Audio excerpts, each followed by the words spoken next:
I got the cash in the bag, stadium packed. Born a rock star in this life, gon' live it up on the attack. Baby, I'm bad, I just wanna get caught up in this life. I'm crazy, I'm mad, doing no cap. Only God wants, so you better go live it up. Cash in the bag, stadium packed. Baby, I'm bad, Yeah. baby, I'm bad. I just wanna stay bad, stay mad. Chip on my shoulder cause they treat me like an outcast. I ain't gonna take that, stay back. I'll be swinging hard till the hits come in all caps. I ain't gonna lay back, pray that someone's gonna help me. Ain't nobody like that. I ain't gonna wait, that's all fact. Give me one shot and I'll never get the throne back. I'm sick of being cautious. I'ma go cause something, can't stop this. I'ma steal everybody's lane, call it shoplift. Sick of hearing everyone complain when they thoughtless. Taste the pain, it's like candy canes. It makes me go change into a better frame, into a better name. Society's insane, we all live for fame, yeah. Cash in the bag, stadium packed. Born a rock star in this life, gon' live it up on the attack. Baby, I'm bad, I just wanna get caught up in this life. I'm crazy, I'm mad, do it no cap. Only God wants, so you better go live it up. Cash in the bag, stadium packed. Baby, I'm bad, baby, I'm bad. I got the cash in the bag, stadium packed. Born a rock star in this life, gon' live it up.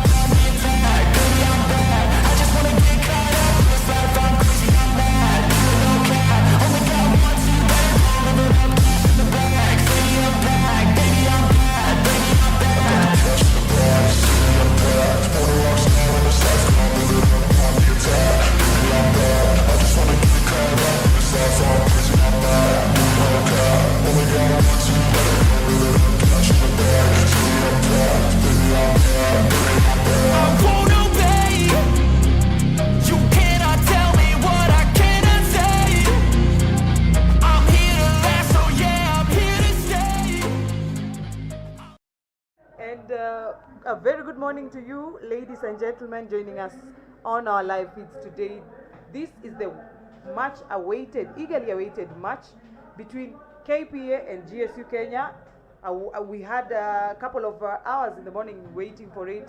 Unfortunately, the first match of the day between Nairobi Prisons and Kenya Forest Service could not happen because of unavoidable circumstances. Nonetheless, here we are. The stadium is fully packed. People anticipating the excitement in this match, a very important match for Kpa. With this match, however it turns out, they stand a chance to know whether they make it into the playoffs or not. Thank you so much for joining us. My name is Florence Morabo Sire. We will be joining you in a short while to bring you the start of this match. Stay put, do not touch that dial.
camera nalinda, si control mipira mimi.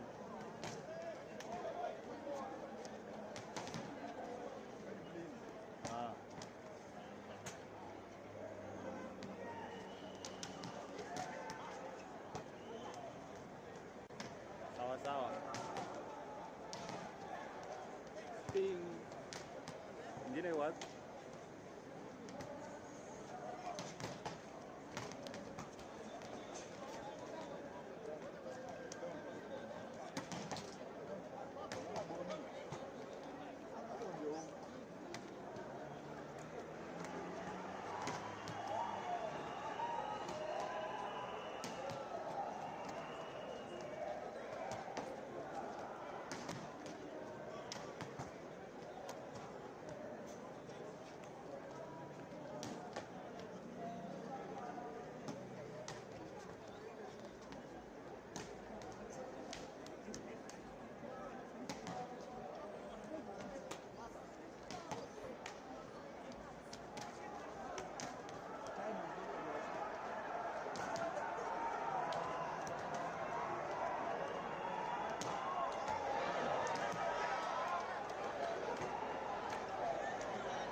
Ping.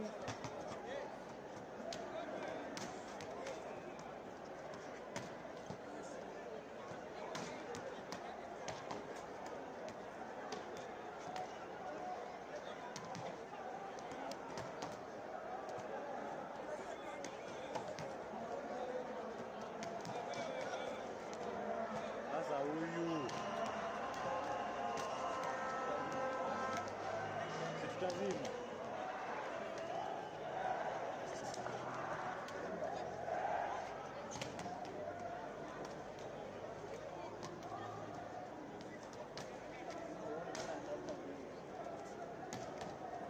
Kutosha bwana. Mama target. Wala hata hiyo huwezi shika na venye kombali na net. Naona hii bunduki. Hii ndo nataka wanipe.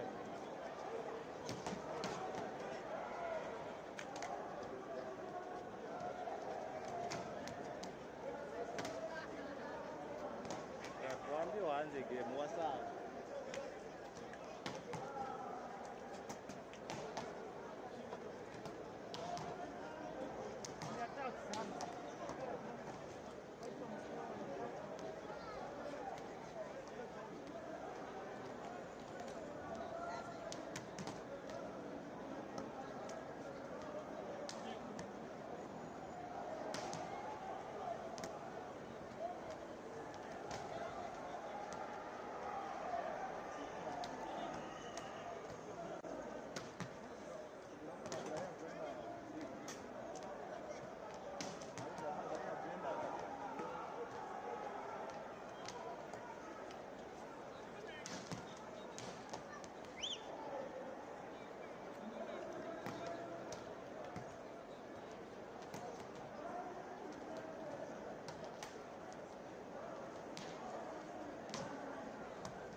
ladies and gentlemen, thank you for joining us in this live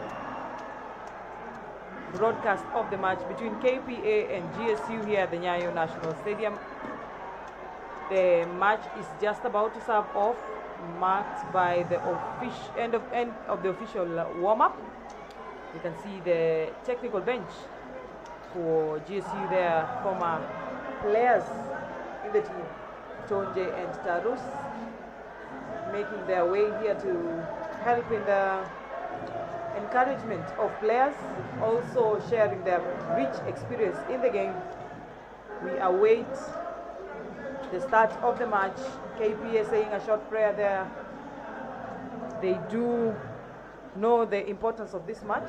There is a desperate need to win this match today should their dreams for getting into the playoffs stay alive. We await to see the starting lineup of both teams. Both teams well capable, well put together, a lot of experience featuring in both sides. Both sides having a lot of players in the national team. Clearly a derby per se.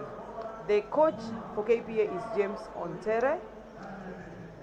The coach for GSU is Tarus. Ontere is also a former national team player, an international player who featured also, besides playing for the national team, he has featured in Japan amongst other countries for professional assignments.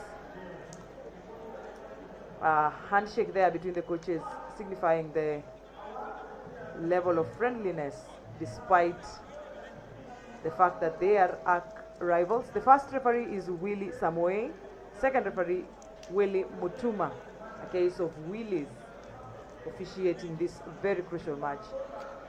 The stadium is packed to capacity. Former players, current players, both in the men and the ladies side, making their way here to witness this wonderful match of the day. The perfect way to end the weekend, seeing that tomorrow is the start of a new week. Well, Bosira with that fast serve. Well set by Kamonde. Doita. There is a net touch on GSU side.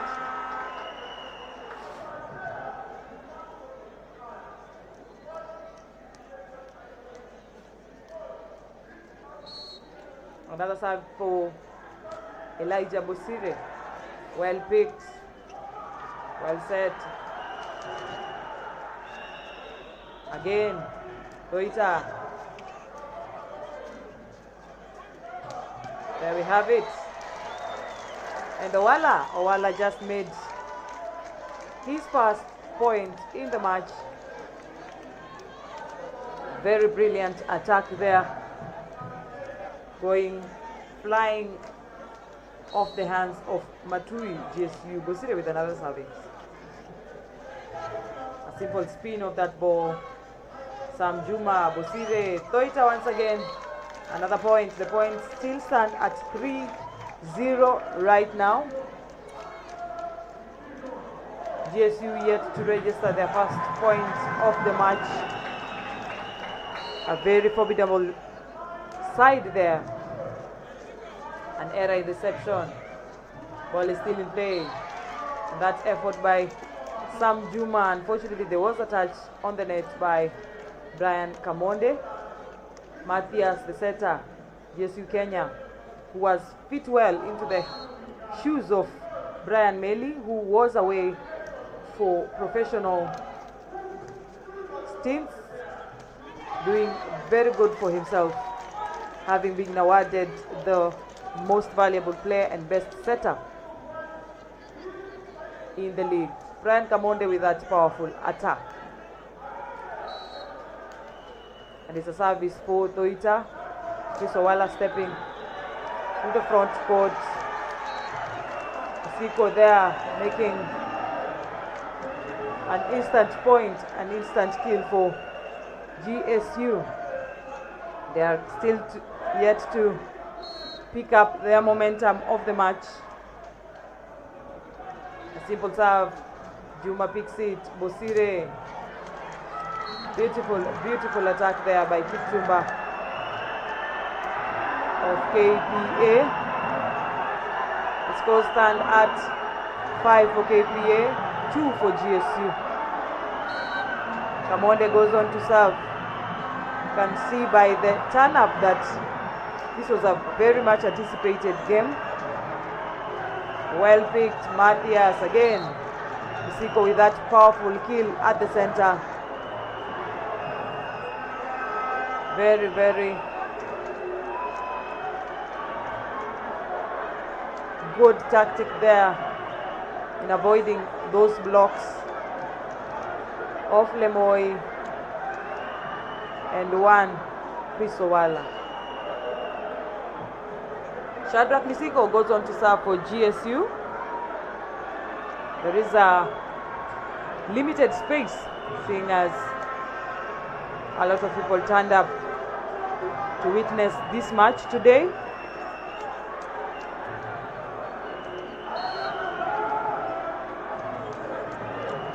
For those of you who are just joining us, this is the first match of the day. It was meant to be the second of the day, but the match between Forest and Nairobi Prisons did not happen. Therefore, we have the first match today between GSU and KPA. Thank you so much for joining us. Thank you for your comments. Thank you for tuning in from whichever part of the country and the world you're tuning in from. Sam Juma Bosire once again. Ball is blocked out of court. Lemoy with that powerful hit. A lot of support for both teams. All the fans turning up in equal measure. KPA maintaining their lead at 6 and GSU trailing at 4 points. It's a jump serve. Kipchumba picks it. Matthias. And it's an instant kill there.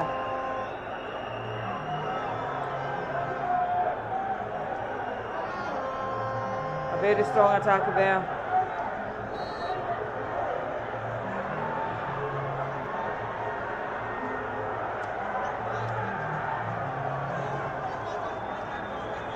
Ball is still in play. Once again, an attempt to kill it at the center. Powerful attack by Lemoy.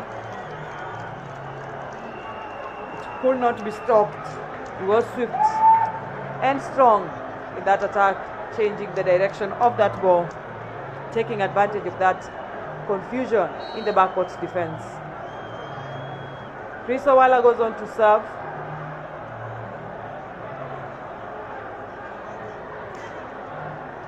So jump serve that flies out of court, earning GSU yet another point. Kipchumba goes on to serve for GSU. A seasoned left player, that one. Simply serve Juma. The boy Toita once again. Toita being very instrumental in leading the team for a better part of this season's league matches.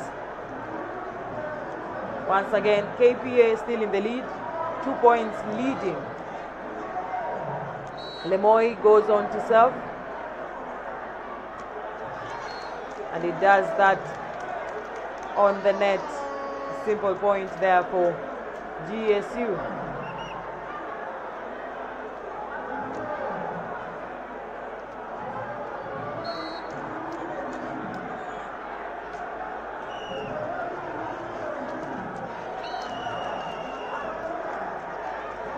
It's an ace point for GSU, who equalized the points to 8-8.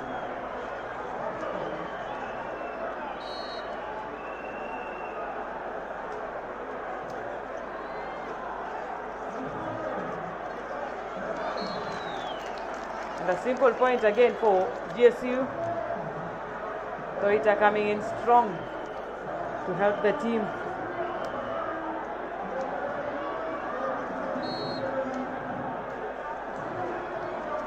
Well picked. It does cross the net. Kosire. Again, Toita with that hit. And we are back to the 2-point lead. Elijah Bosire goes on to serve.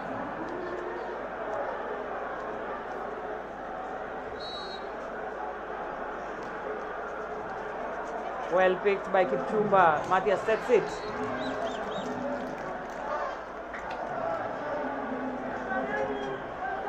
That powerful hit by GSU, earning them one more point. Ball is well picked. Simple set. Kipchumba hitting it off the hands.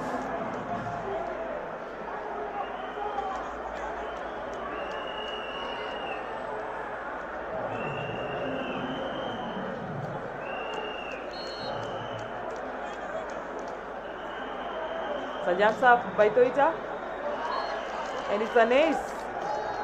A very interesting way of gaining that point. Toita goes on to serve once again for Kpa. He has been very tactical in his play, showing a lot of experience and skill. And a solid block by Chris Owala. Very difficult for GSU to pick that rebound. There was no attempt whatsoever in picking that rebound.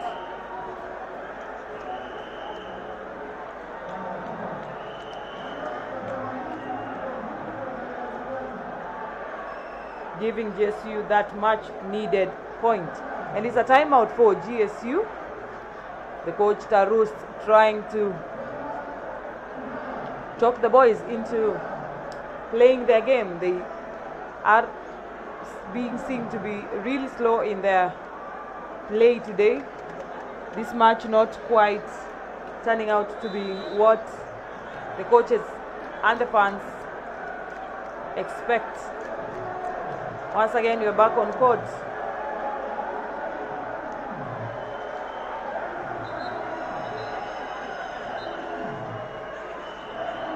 Another service by Toita.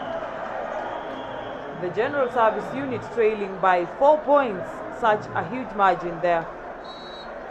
It's unfortunate that this match had to be played in the outdoor court.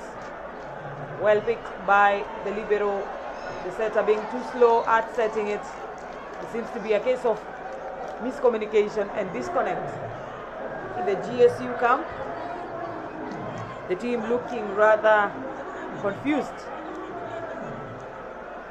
Again, an adjustment in the receiving line for GSU. Toita again with that jump serve, powerful jump serve again. There we go. It is still in play. Matthias attempting to put it at the center. Owala.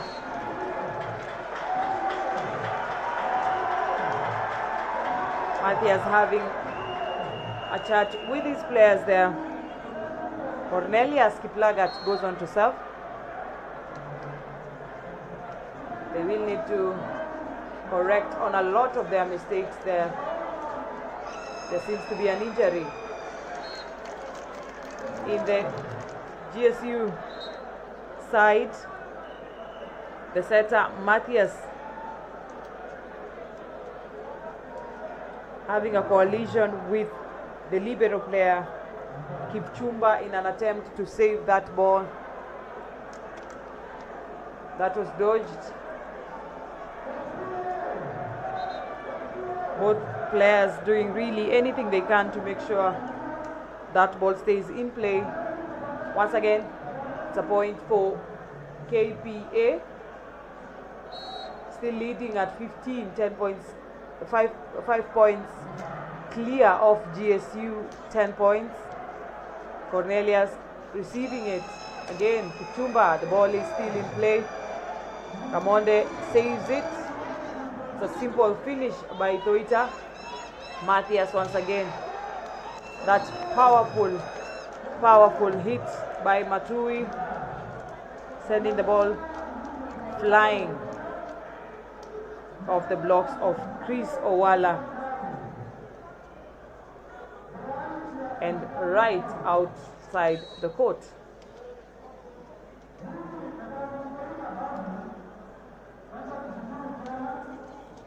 Siko with that service easily picked.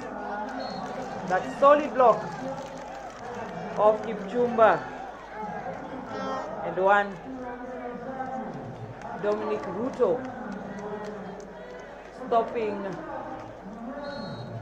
the other Kipchumba on his tracks.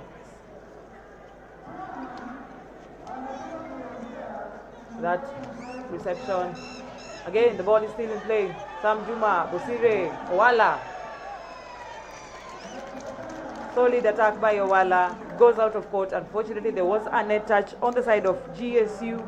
Kenya earning a point for KPA, 16. GSU still trailing by 4 points at 12. Rather unexpected. Another change.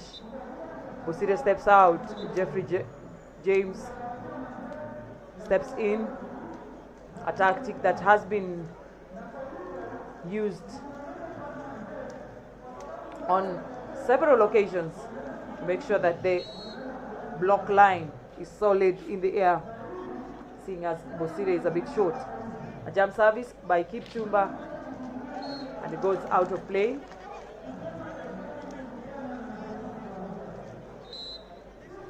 Bosire steps. Another substitution for KPA. Kipchumba stepping out.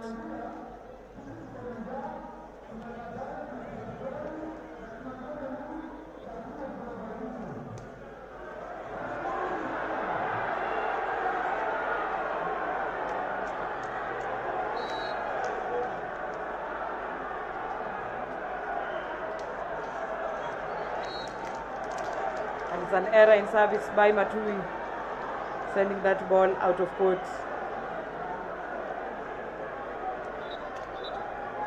Giving yet another point for KPA, who are literally running away with this first set of the match.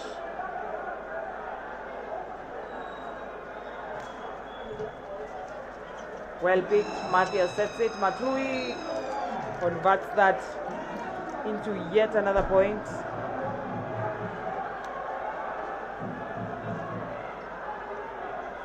The scores stand at 14 for GSU and 17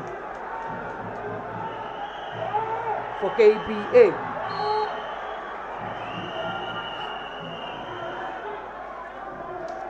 Chumba serves it out of court, making it 18-14.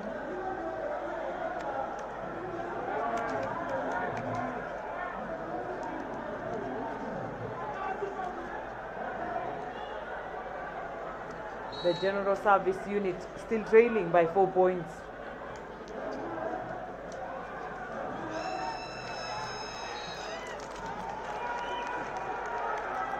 For those who are just joining us, this is the first match of the day between KPA and the general service unit. KPA currently leading by 19 points against 15 of general service unit.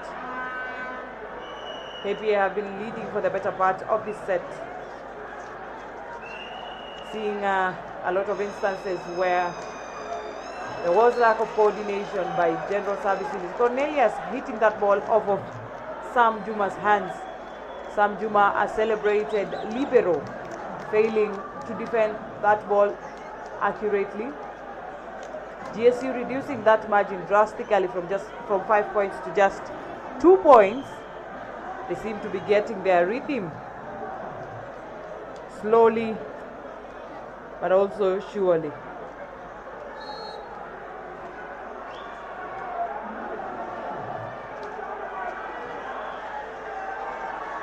It's well set. Toita once again proving to be unstoppable, much to the disappointment of Matthias. He is using everything he can to amass those points. Jeffrey James steps out for Elijah Bosire, who goes on to serve. And a float serve. Sam Juma in his element. Bosire. It's a simple dodge. Matthias picks it. There seems to be an error in how that ball was handled. Some form of hesitation there. Another change once again for KPA.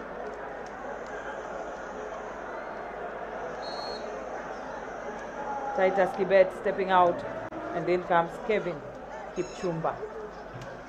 Kipchumba once again, and a beautiful defense there by the libero Cornelius Lagat, failing to make that finish despite that wonderful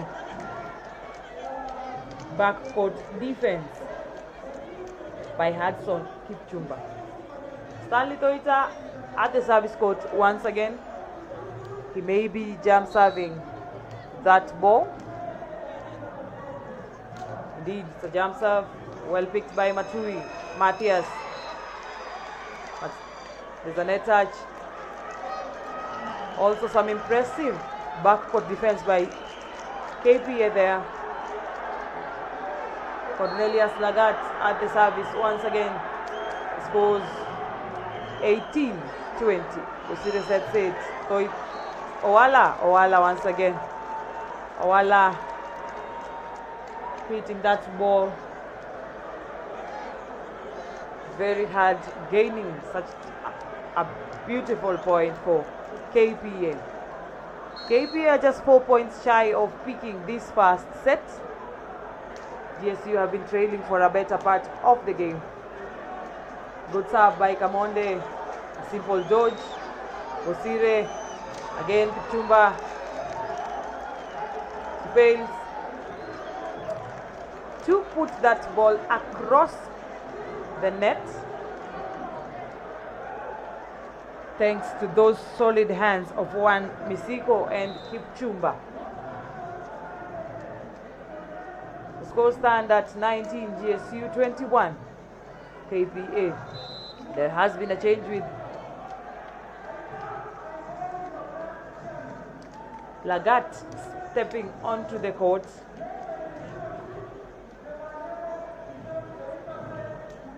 Cornelius Kiplagat coming in to serve for GSU. Kindly tell us where you're watching us from. Where are you watching this match from? Thank you so much for joining us. Thank you for your comments. Thank you for just making time to watch this exciting match.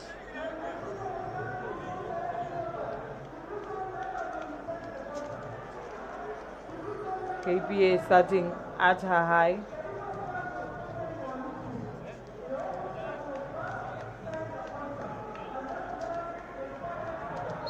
And the game is back on with GSU's Kiplagat going to serve. Easily picked by Toita Owala. That solid block once again by Kipchumba, sealing the net and leaving no room really for KPA's Chris Owala to put that ball across the net.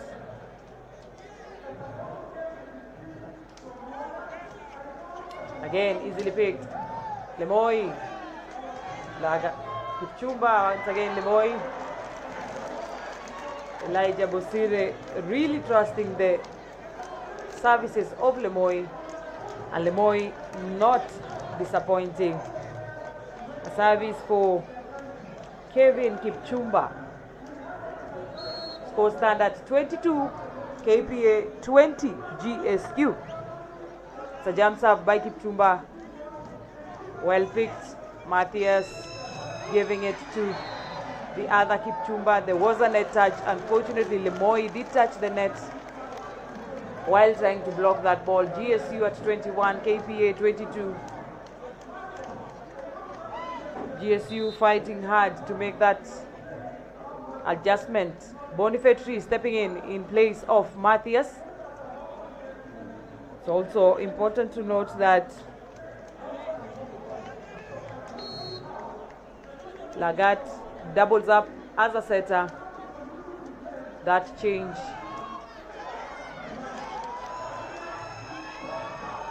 Kipchumba still in play. That hit goes out of the court. Did it fly out of court? We wait and see that.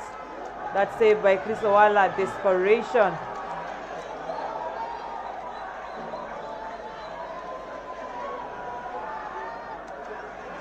The referee indicates that the ball did go out. The fans, GSU and the players complaining to the referee that that ball did in fact touch on the baseline. Nonetheless, the referee's decision is final.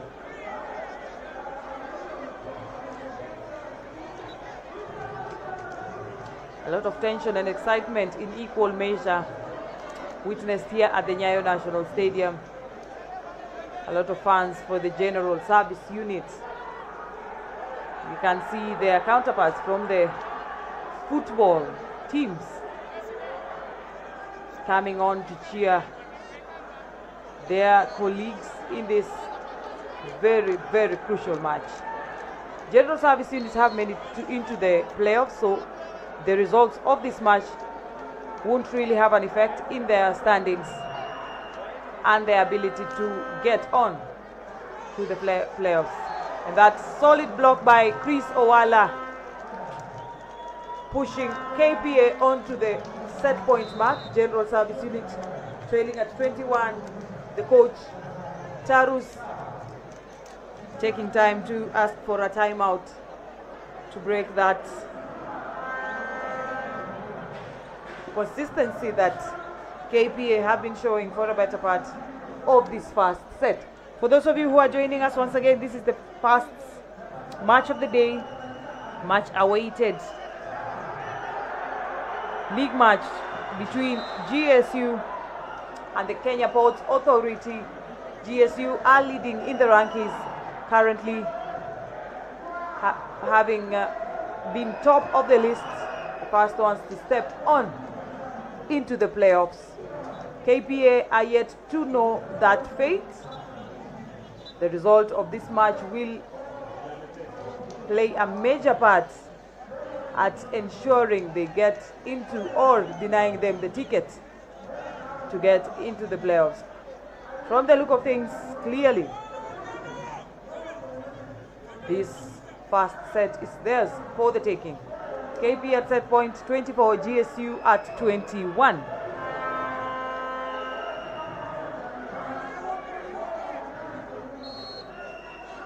And there we have it. Chris Owala goes on to serve. Will it be a jam service? It is indeed a jam service. Cornelius picks it. Chumba hitting it right past the blocks into Sam Juma's hands, who fails to make that step and pick it. Okay, GSU with just 2 points behind KPA's 24. Well picked by Kipchumba, Bosire, Lemoy. That solid block once again by the GSU, giving that point to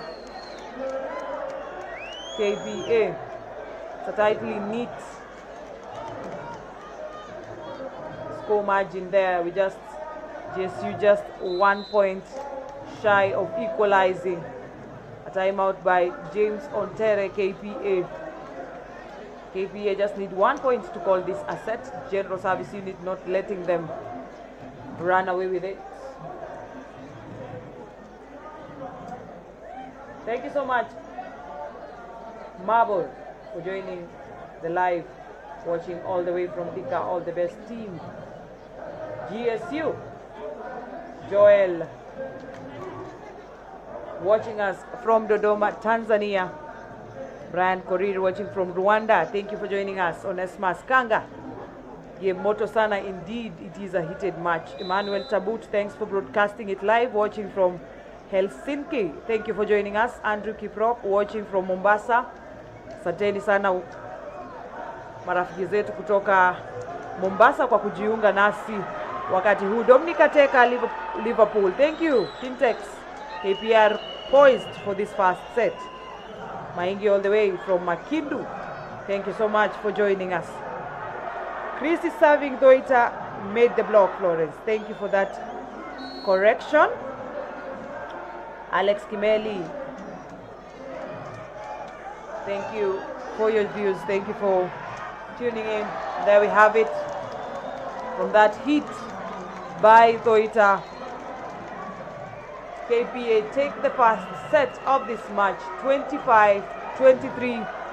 The General Service Unit fighting from behind, losing this set closely with just 23 points. An excited Sam Juma there alongside Doita, who has proved to be quite the leader, leading from the front, being really instrumental for this first win of the first set.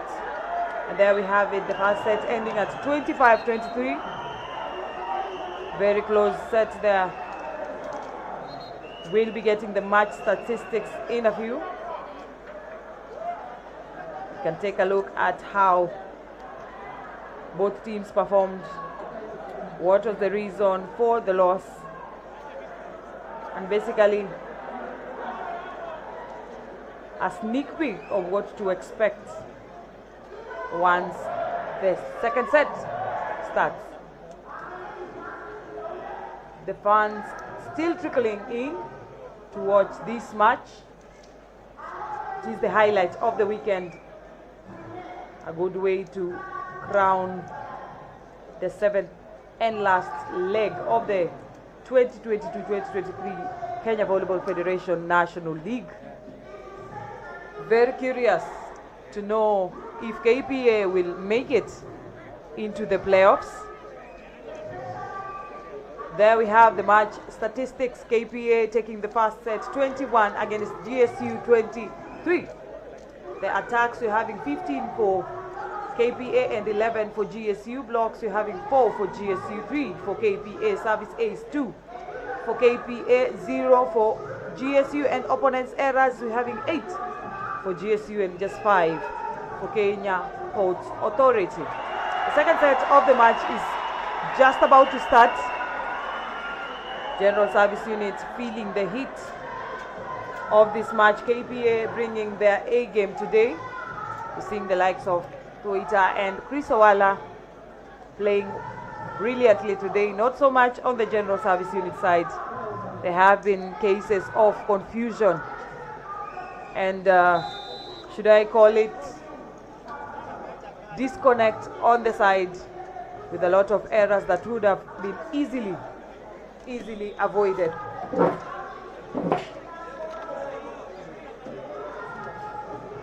We do understand the tension behind these matches, and both teams eager to take this win. Should GSU take this win, then the Kenya Ports Authority volleyball team will possibly be knocked out of the playoffs for the first time in a while. Remember the losses they had against Nairobi Prisons costed them a few points, and also some matches they did not honor thanks to some confusion that happened earlier on in the season, seeing a lot of dependable players being locked out of the league. Emmanuel just joined me, the roaming pilot. Welcome back, Emmanuel. What do you think about the match so far? Well, it's an interesting one. KPA are fighting really hard to secure a spot in the playoffs, effectively kicking out Equity Bank. So let's wait and see it has been a very good start so far. GSU trying to catch up from behind, but it was too late. That error in positioning of Matui there, turning jersey number 6 for General Service Unit. So Doita, the experienced one, just placing that ball in that open space. They start with a service out of court. That is Cornelius. The fans here are, it's packed beyond capacity. Space. Doita again, beautiful finish. GSU fans rather disappointed. And also considering that Kenya Ports Authority have been playing at least each day in this leg. Indeed. Also, in addition to that, on Thursday they played the semi-finals and the finals of the Paul Bitok tournament. So they've had quite enough time to warm up. GSU have just been training here, but they haven't had a game situation so far. So I think that explains why Kenya Ports Authority are on top form. They make the first change there. General Service Unit, Bonfentry. Mukeke comes in to replace Nder. He's well known for his interesting reception there and also defense. Ball is still in court again, thanks to Bonfentry, who's just coming. Elijah Bosire and Doita hits it out of court. Does go out of court. Well, the fans seem to still be trickling in. This rate we are seeing fans seated right at the edge of the pitch. Yep, that also sort of explains the need for, especially the federation on their part, to be able to secure these spaces early enough. Indeed. To allow more fans to come and enjoy the matches. And also enough space for the players to work with. And watching all the way from Ruiru is the senior coach, Gideon Cheje, who says, may the best team win. Thank you so much, Cheje, for joining us. A very entertaining match watching from Gong Road in Gwe Newton, says Nyabera with that solid block. It's playing really well, Brian Nyabera. Asanteni sana kwa kuungana nasi na natumai kwamba Jumapili yako inakuendea vema. Umetoka kanisani, unapumzika pale. Karibu sana kwenye mechi hii tunayokuletea moja kwa moja kama Trail Blazers pamoja na Mafro Sports. Hapa kwenye meza ya matangazo ni mimi wako Emmanuel Igon pamoja na mwenzangu Kapienga Kanini Kadogo. Flores Wasiri. Brian Gamondo, that's it. Voila. And nobody saw that coming. The celebration and pomp behind that score. And Chris Owala is having a lot of fun here. Ukiweza kukumbuka pia ni kwamba kutokea ile siku ya Paul Bitok tournament, Brian Nyabera amekuwa akiwa na ule uwezo wa kumsaidia ila kama ni Lilo ama ni Titus Bet katika kule kuandaa ule mpira kwa niaba ya yule ambaye anakwenda kupiga. And that is not usual, especially with center blockers. Yes. They are not well known to have the right quote-unquote fingers to set balls. Nyabera being very accurate in his setting. Naftali Chumba serves it nicely, picked up by Kipchumba there, and then it is Chris Owala, goes back to that edge, and Owala again. Owala. You would really love to see Owala in top form. The way he celebrates, the way he attacks those balls, the way he goes there to defend. He just has a field day. enjoying having fun, right? Basically the opposite of what we see with Kamara of KPA. Oh yeah. Kamara showing no emotion whatsoever, despite being a very brilliant player. CK Kim all the way from Eldoret, may the best team win. Asante sana kwa kuungana nasi. Clifford Ruto unasema from Siaya Police Station, watching live and clear. Asante sana, unasema unatupata kwa njia nzuri sana kutoka pale Siaya. CK Kim unasema kazi nzuri wana Blazers kwa kutuletea hii mechi moja kwa moja. Nakupata, tueleze unatupata kutoka wapi na ungewatakia timu gani ushindi. Kumbuka hii ndiyo mechi ya sema karibu ya mwisho, the second last game of this leg, sababu Equity Bank wanakwenda kucheza na Mombasa Prisons. Mombasa Prisons. Ndio. Hivyo iwapo Mombasa Prisons wapo katika eneo hili na wamekuwepo kutoka jana, kwa hivyo tunatumai kwamba mechi hiyo itachezwa, ila huu ndio mchuano wa kukata na shoka ambao umesubiriwa kwa hamu na gamu. Kwa siku 4 sasa. Kumbuka kwamba pia matokeo ya mechi hii yataamua kama ni Kenya Ports Authority ama Equity itaingia kwenye mchuano wa playoff. Na hivi sasa Ports Authority wanajikakamua vilivyo ili kuhakiki ya kwamba wanajipata kwenye mechi hizo za playoffs. Mashabiki pale wakisubiri jinsi mchuano hii utakavyokwenda. Sam Juma picks it. Owala sends it out of play. Oh, there is a net touch? Seems to be a net touch. There was no net touch. And it seems as though that point has been granted to the Ports Authority, making it 9-5.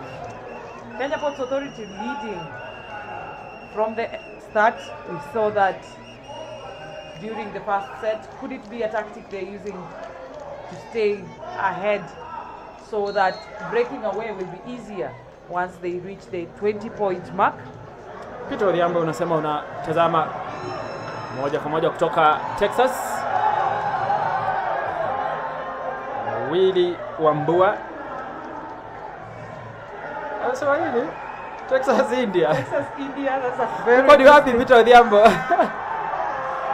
Very interesting. Willy Wambua unasema watching from Kansas City. Kazi nzuri Kapienga and the crew. Asanteni sana. Lagat Mike unasema may the best team win. Brian Gamonde stopped there by the tall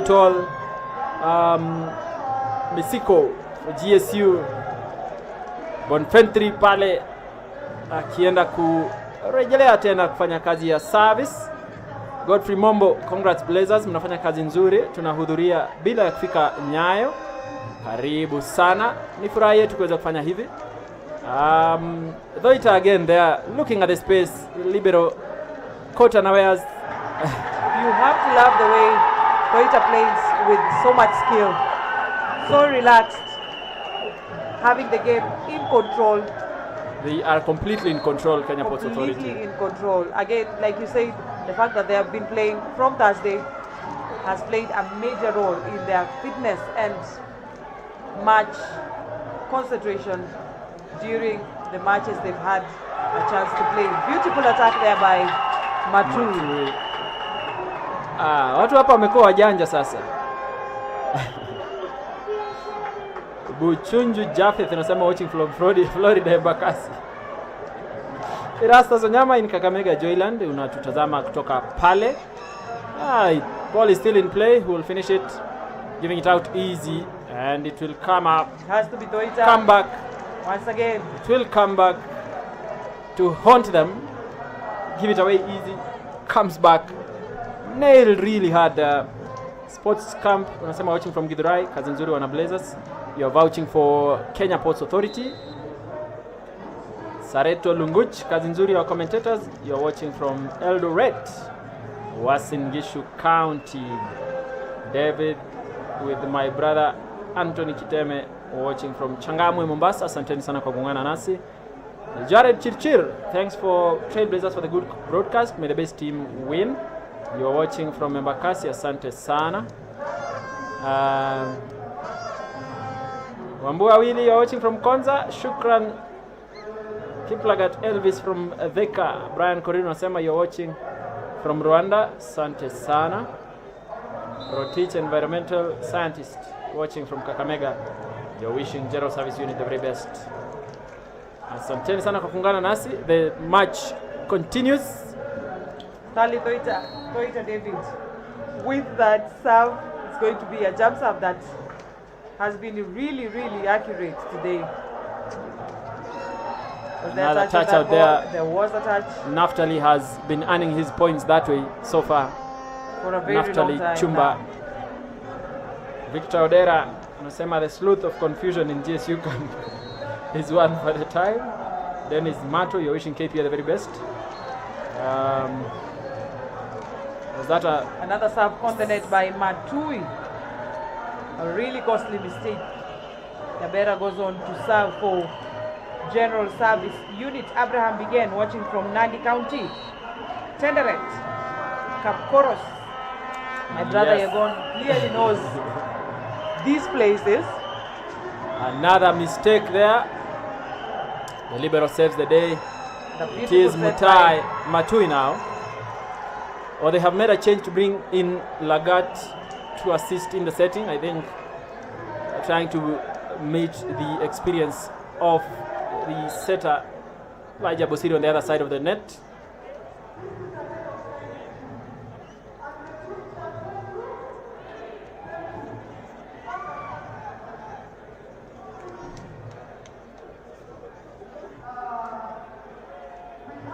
Asante sana Ivan Mogere. Asante, you're watching from your own comfort. I'm guessing the comfort of your home. Joseph Mwangi, mtazama kutoka Mombasa na unawatakia KPA kila la heri. There was a problem in the handling there. It's Willie Samoe. And GSU just a makes that point decision. shy of equalizing. Swale Saddam unasema The unatazama. boy. Oh, it is still Well in court. picked, well picked. Naftali still in play, picked by Bonfentry. Matui, who is stopped there That's by lost Lemoy. by the young man, And- Lemoy. Really nice to see that Bonfentry is on the other side of court. Lagat should have made I that really decision. anticipated that ball to be given to Yes, Boniface. yes. We have known him to be unstoppable in the attacks. Very, very tricky. He's a very powerful hitter, making it difficult to block his balls. However, whenever they block those balls, they tend to fly out of court. He's also a well-seasoned, experienced player. If GSU are going to make a comeback in this match, they are going to need his services. Kipchumba with that nice service. The libero also picks it up, and Lagat finishes that off pretty quickly. They were expecting that it would be set, but comes the clinical one. It's GSU with a service. John Kiunguti nasema unatazama kutoka Kwale. Bonfenti yule pale, a lot of power behind that ball, bouncing off the hands of that blocking line there all the way to the fans. Again, his contribution being solid here. Indeed. Kiunguti unasema you're watching live from Sambweni, Kwale County. Karibu sana. It is in court. The boys are back. Chris Owalo blocked. Bob John, you're watching from UAE. Nder, my friend, do something. Kibet Ngeno, you're watching from Nyali. Nyali, Mombasa. I know where you are and you're not in Nyali. Very interesting. Tokodi unasema unatakia GSU ushindi. Nice easy placement. And Naftali Chumba takes advantage of that loose ball there. As they wait to defend, he goes in pretty quick, nailing that pipe. Look at that. Lagat doing that set. And Naftali taking advantage, rising to the occasion there. Well, there we have it. The fans for KPA. There's a timeout for Timeout James for- Ontere calls a timeout. Cornelius Kipkosgei watching from Doha, Qatar. Robin Rotich, thank you guys for bringing us this watching live from Imara Daima Estate Volleyball Club. Wishing KPA all the best.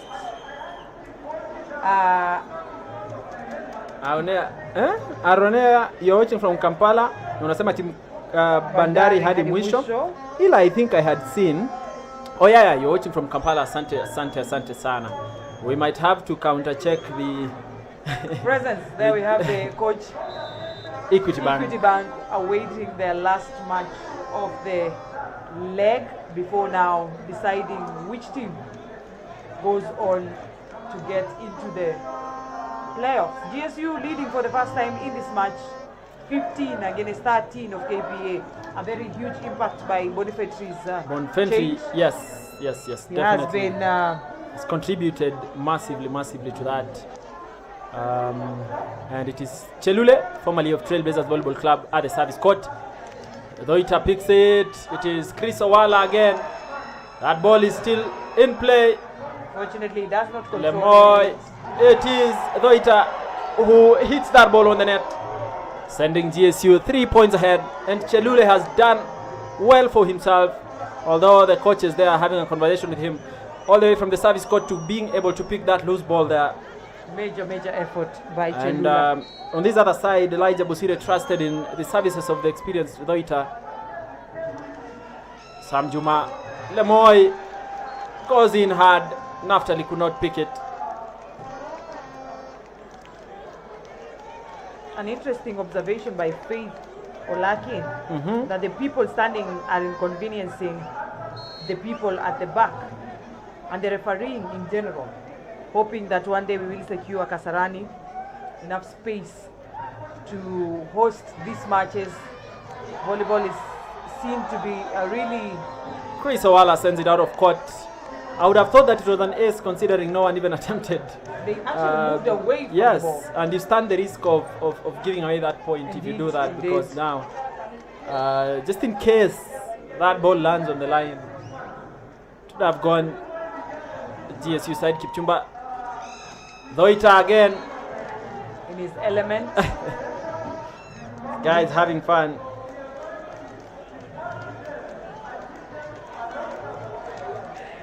Mesha Krono is watching from US, Udiru Estate.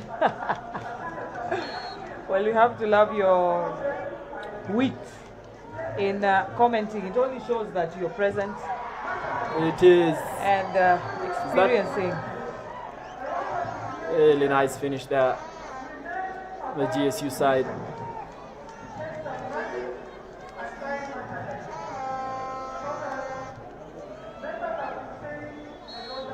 Well, GSU with that 3-point lead. Major improvement. Still in Ball is play. Still in play. It goes out of play, but a very good effort by Kiplagat of General Service Unit. 2 points. Kusire serving. Easily picked by Lagat. Naftali.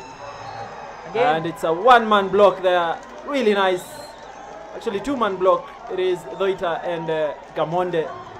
Look at that, but it is Doita. Oh yeah, it's actually, I think, Brian Gamonde's left hand there. And that swing by Matui, attempting that. It's 1 point between the two teams. Bosire with a service. The libero picks it up nicely. And Misiko comes in Misiko with to that. nail that Very strong. very attack. fast, very strongly. Brian Gamonde, before he even went up, tried doing that with only one hand. And it's also good to note that Doita stepped out. He probably would have changed the trajectory of that hit. Indeed. But by moving away, Doita, it is Kipchumba. Ball is still in court. Who is it? Naftali. Stopped by Doita and Gamonde again. Clearly, it's a war of the game and war of words between Toita, following up with a bit of comments after that action. I've actually Shows seen him how flex his Does muscles. flex quite a bit. Does flex. Interested to know if the national team would be called up, would be featured. Naftali Chumba hits that straight on the line. Beautiful performance from the gentleman. And it is Matui who goes to serve. Naftali Chumba with that finish for GSU. Matui now has had several errors in service. That pancake, what is the But- referee's decision? Is still in play? And that's And a point. there is actually no one to defend. That Challenge. is actually, The they center make a going to challenge there. But you see, even before you start complaining to the referee, you should at least ensure that you finish that move. Indeed, indeed. Assuming that the referee had made that decision and that they would give it to you while you've ignored that loose ball, is only to your detriment. Another one by Naftali, straight on that line. Very fast. Beating Kipchumba Very there. hard. That position would have been Omolo. Indeed. I Omolo. think he's does not have a lot of words, but he would celebrate if he makes a super kill like that one. Naftali doesn't talk much, does his job and moves. They consult there with his teammates. With the teammates on Backward defense where for best to serve that ball. backward defense for Matui has been wanting today. It has been one thing. You see Really shaking. Bonfentry there is in the front court. Well, that change for Bonfetri and Lagat has really changed the way this match has been played moving forward. Their presence really felt on court. KPA trailing by 2 points at 19 against 21 of GSU.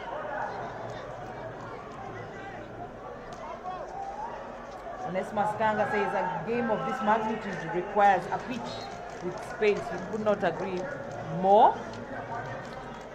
But right now we just have to do with what we have, and this court right here is what we are working with.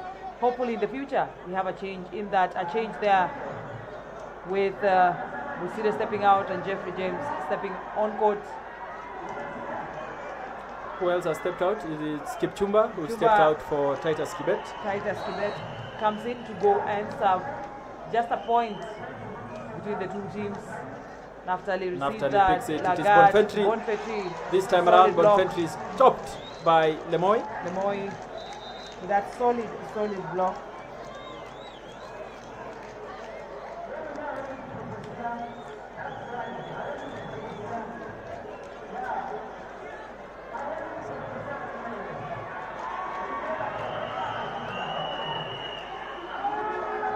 It's 21-21.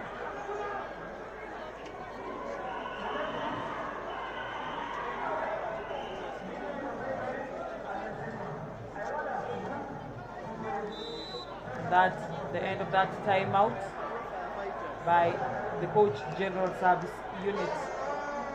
The scores at the tie, 21-21 KPA having one set.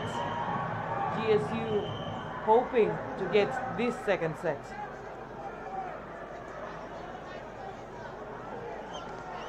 Titus Kibet with the service again, looking to serve it towards Naftali because the libero and Bonfentry would easily pick that up.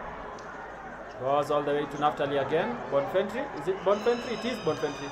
This time around, oh yeah, oh it's an overpass there. Bonfentry again. It has to be This time Bonfetri. around he spins it. Titus Well, Kibet. there we Doita. have Doita trying to Bonfentry picks it up. Shaping up to be Bonfetri. Bonfentry this time around. Lemoy fails to get to that block. You can see the fans there up on their feet, Up on their feet finally. supporting their own. GSU stepping at 22 and KPA 21. Both teams eager to Chelule at the service court. Sam Juma picks it up. Oh, it is still in play. wonderful save. Bonfentry. Goes out of court. With that, Was there a touch? yes, there is a touch out. And Kenya Wala. Ports Authority are not having any of that. Let's have a look at it again. Well, There seems not to be a touch on that ball. But either way, the referee decides. referee has made that decision. Is it 23-21 or 22? 23-21. Should be favor of 23. GSU. James Ontere.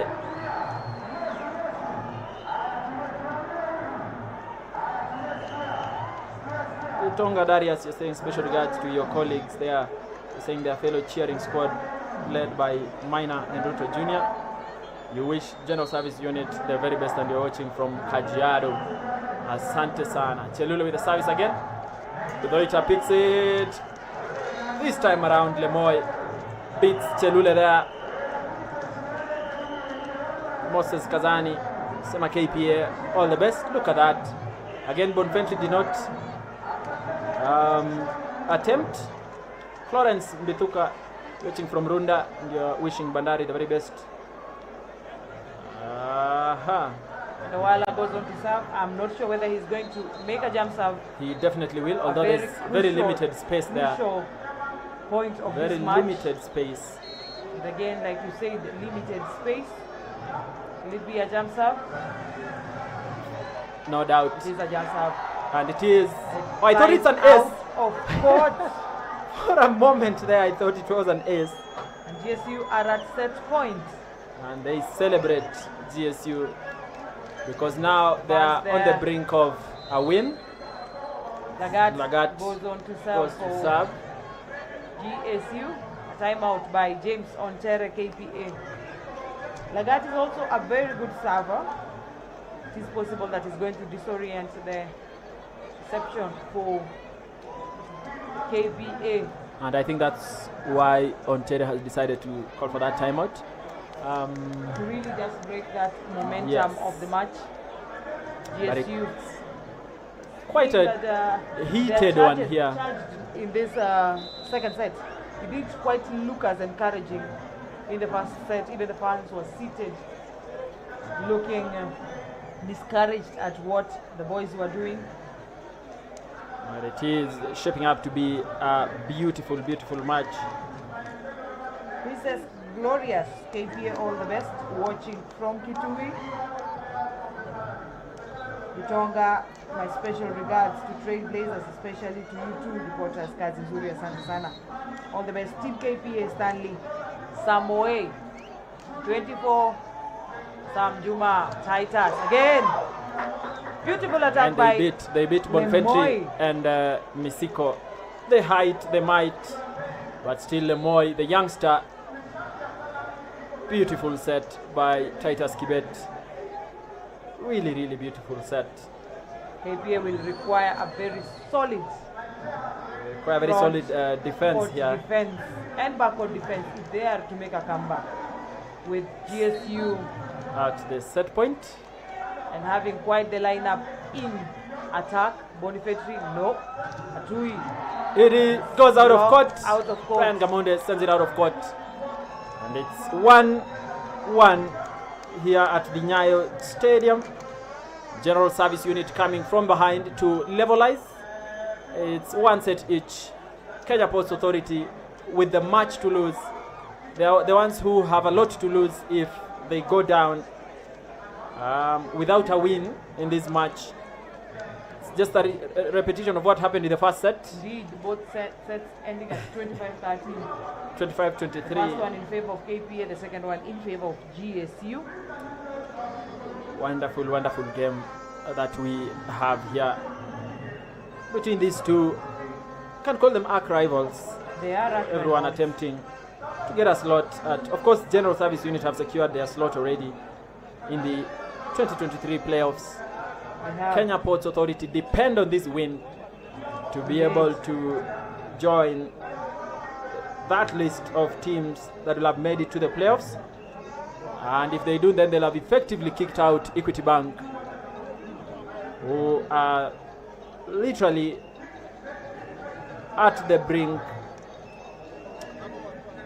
It will take such a toll on both teams actually, because if KPA lose this match, then it means that this year they are not in the playoffs, and they will also not participate in the club championships next year. Very, very disappointing situation there, considering that they were the only team that represented the country. They just concluded Africa Club Championships for the men's side. Those are the match statistics for the second set.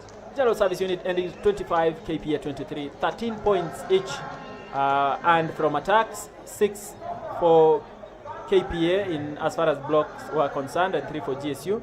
There's no service S. GSU have made away with more points from their opponent errors, standing at 9 compared to 4 for KPA. Asanteni sana kwa kuungana nasi. Tunachukua mapumziko kidogo tu, ila tunarejea hivi punde kwenye seti ya 3. Usiende mbali.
We are back to the second set.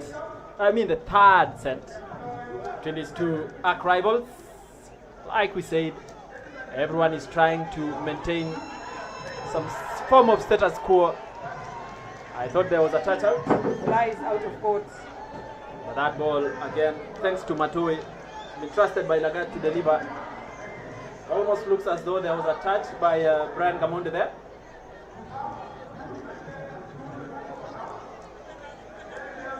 But the referee has made his decision. And the other Bosire goes to serve. Matui picking that up rather.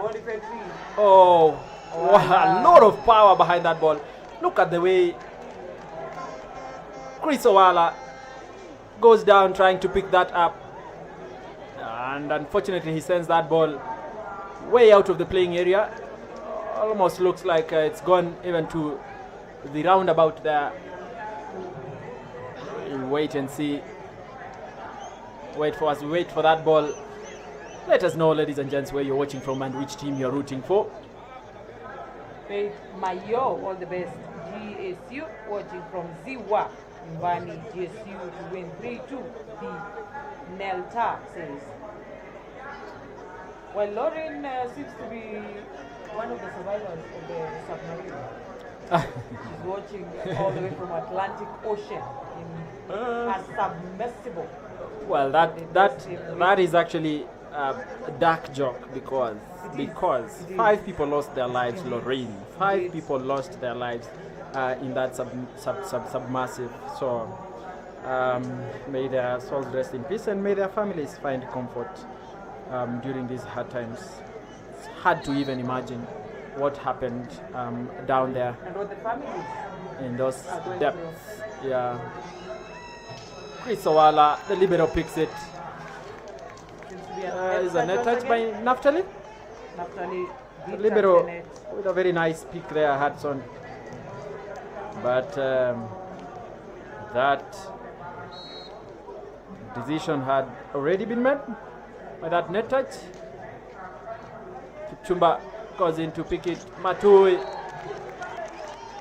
goes in hard, beating Owala there. Owala with that serve, error in blocking. Maeneo haya mambo yanaendelea kuchemka. Yanachemka sana. Bonfentry Peke. Libero, is there a net touch? Yes, there is.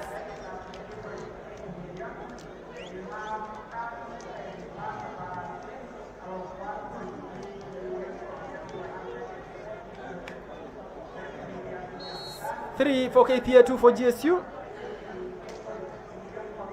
Unatupata ukiwa wapi?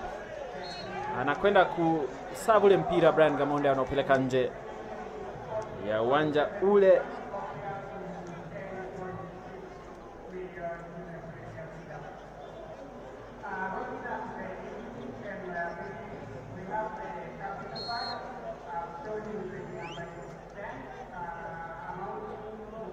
Misiko. That service. Kipchumba picks it. Lemoy. Again they observe that. Very simple. Matui with that Finish mistake there. again. His coverage today has been problematic.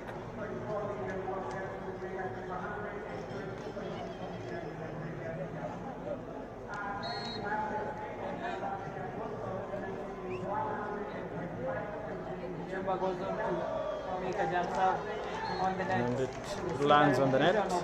These mistakes.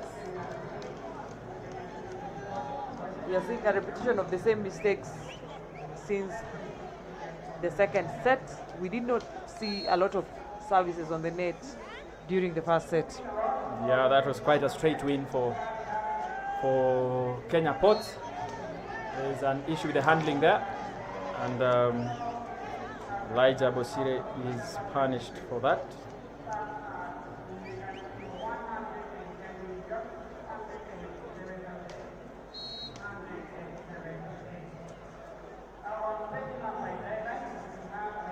Naftali again with that service. Elijah Bosire. Oh, it is still in play. Interesting there. He's going to pick that ball up.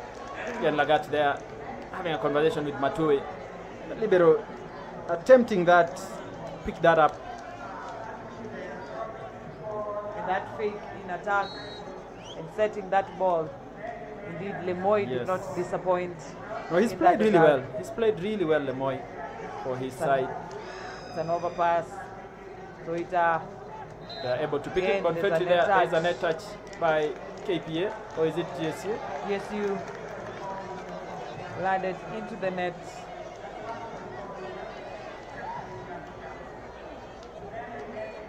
KPA's Chris Owala goes on to serve. Is it a jump serve? Almost looks like it. Well, it is a jump serve. Bonfentry picks that up rather simply. Matui That block fails again. going straight back to his face. The trust of his setter. Look at the way Bonfentry picks that rather easily, rather simply. And interesting And it to is note Elijah that Bosire is the one who blocked that actually ball. blocked Matue. He might have to make a change. Coach Taros. Owala with that service. Again, Bonfentry. Make it safe. Matui this time around delivers that. It's just the same sequence, but KPA could not stop that. Matui goes on to serve.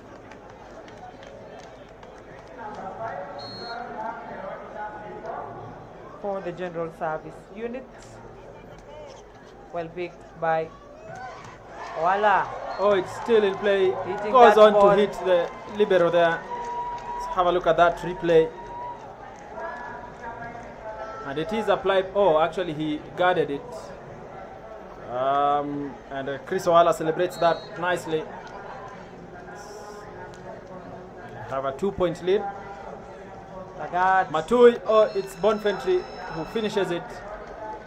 There's been no one. Okay, they were able to only stop him once. But the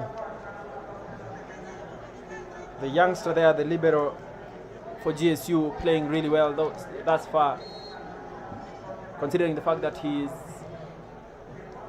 appearing for GSU for the first time. I mean, for even a league side. There's a net touch, but there's no one. I mean, there's a touch out, but there's no one who's able to pick that ball up. Naftali.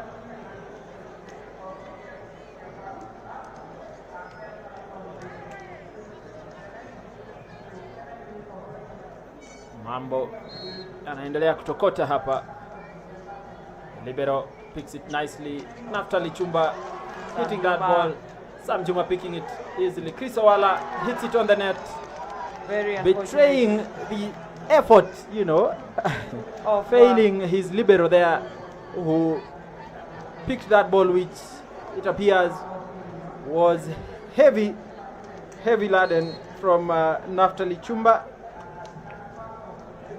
Chumba picks it. Chumba is the one again who picks the libero.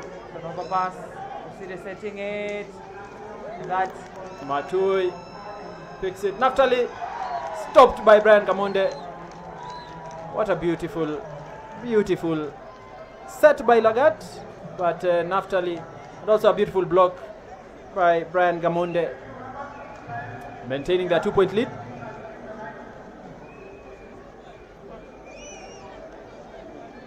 Well, despite the fact that the teams are exposed to the sun, it's also a good thing that the infrastructure, that is the roof of the NYAYO indoor arena, doesn't interfere with anything. Quick one, really quick one by at saving it. Unfortunately, Brian Kamonde did not see it. Yeah, I think he thought it was done already. He did think it was done. Faith Nafula, you're watching from Poland. You're saying KPA all the way. Abiud Kimurgor, Sema, for sure an interesting match. Once again, all the best team KPA. Serem Kipkoech, we're cheering Joshua Kiprona and Kevin Kipchumba, Kap Kenyaloi alumni. This time around,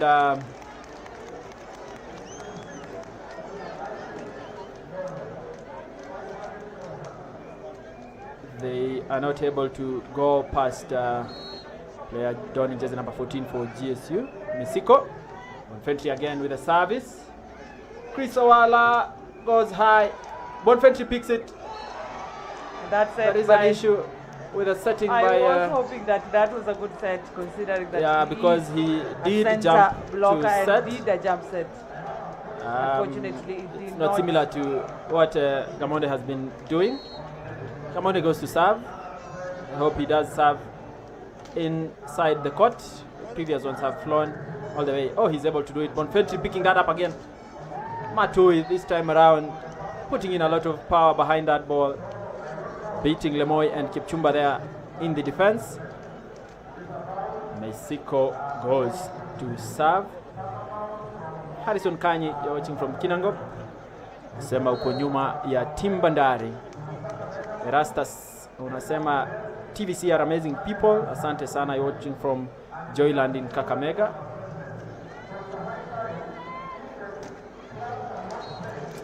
They are not able to stop Kipchumba there, making use of that tall block there.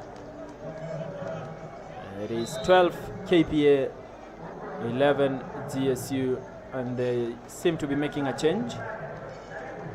Again, that lineup Jeffrey of James comes in. Front court. Titus Kibet goes to serve. Edward Mukonasi unasema we appreciate you appreciate TVC doing a service to the country, ensuring volleyball lovers feel at NYAYO. You're saying you respect that. Look at the way Chelule places that, playing it rather wittingly. Score still tied at 12-12. But likely needs one. This one. Naftali. Oh, and it was well defended again. And he's stopped. Chris Owala. Lagat takes advantage of that overpass. But it is still nicely picked up there by, was it Davita or Jeffrey James? He did defend that attack quite well. Teddy Mwale live from Nyamira. Salamu kwa Florence hapo. Anasema Salimika KPA sana. all Thank the way. you very much. Again, they are not able to stop that, and he does a push up there. Naftali is a bit far from that ball. It's 13-13.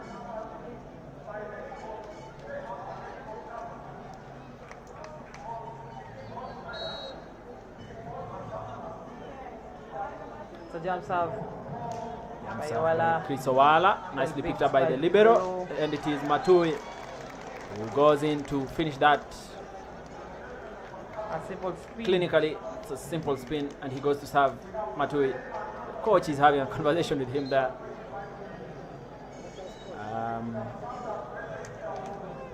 This outdoor court is packed beyond its capacity. It is beyond capacity. We have people on their feet just to get But a it's glimpse for of the life of the game. the love of the game. Jeffrey James again beating Bonfentry there, but Chelule did not attempt to defend that. Oh, he started by being there to stop Lemoy, leaving Jeffrey James on the flanks. Lemoy goes to serve Matui. It's Bonfentry and gets that touch out. A lot of experience there, a lot of power. And they are a point ahead, GSU. Caroline Kasiva unasema KPA all the way. Unamsalimia Kapienga hapa. Kapienga ako poa sana. Anapokea salamu zako akiwa humu ndani. Still in play. Matui, Sam Juma, Titus Betrasin, Chris Owala, Chelule sends that ball flying out of court. Would have been KPA. an outside hit there, but such a beautiful pipe. It probably would have even landed on court, but It would have landed on the court, the farthest corner of the Chelule court. sends it out, and it's 15. 15.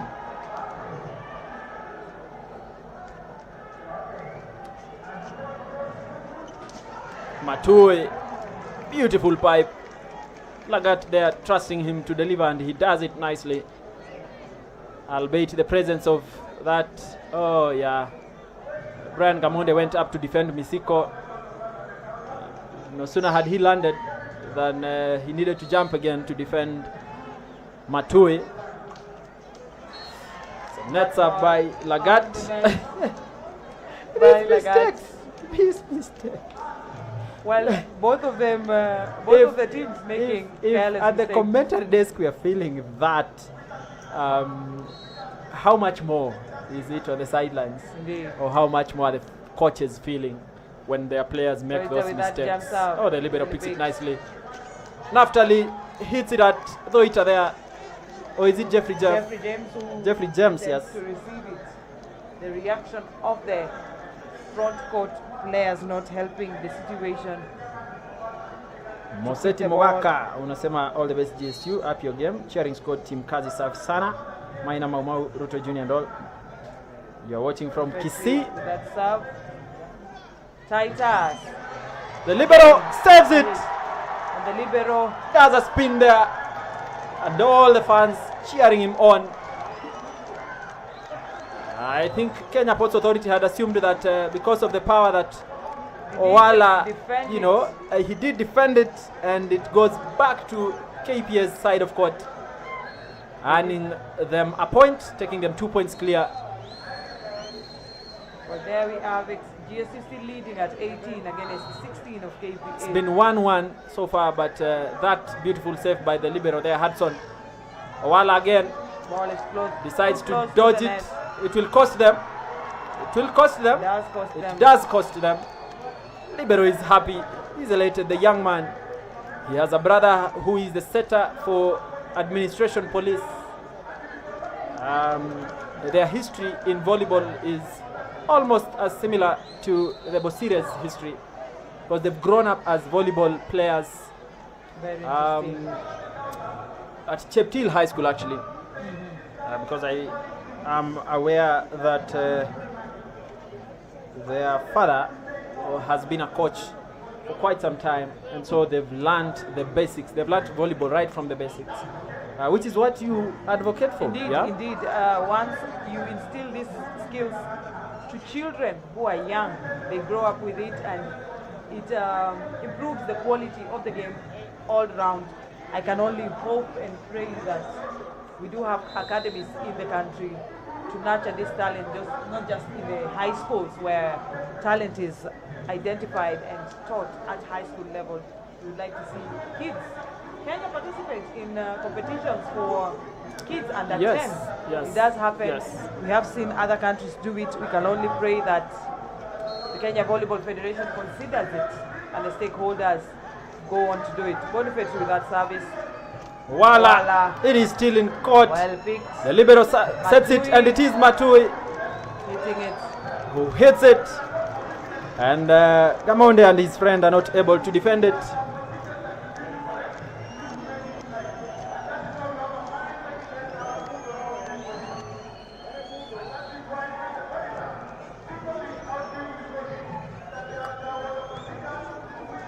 Bonfenti again with a nice service. Brian Gamonde stopped there in the middle by the dominating height there of one Misiko. Look at that. Even if he had tried to turn, Naftali and Matui were right there waiting for them. And they make that change to bring back Elijah Bosire and Kipchumba Kelvin. GSU literally running away with this set. At That's 5 points lead. 21-19. Something similar to what we saw in the first set. That ball hits the antenna. Desperate attempt at running away from those huge, tall blocks of Matui and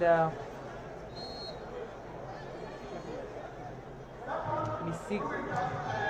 Well picked. Simple set. Voila. The libero again. Once again. They are not able Unfortunately, to help the libero, who has done so well for himself and for the team. Scores stand at 17, KPA 22, General Service Unit. The coach, Hans Akimbo, wondering Ryan what to Gamonde goes to serve. Bonfentry picks it up. It is Matui. Oh, there is a do. net There is a net touch touch. by Chris Owala. Or is it Kipchumba there? The referee points to him. It's 23-17. And Equity must be smiling wherever they are. They are banking on GSU to secure their slot Indeed, indeed. in the playoffs.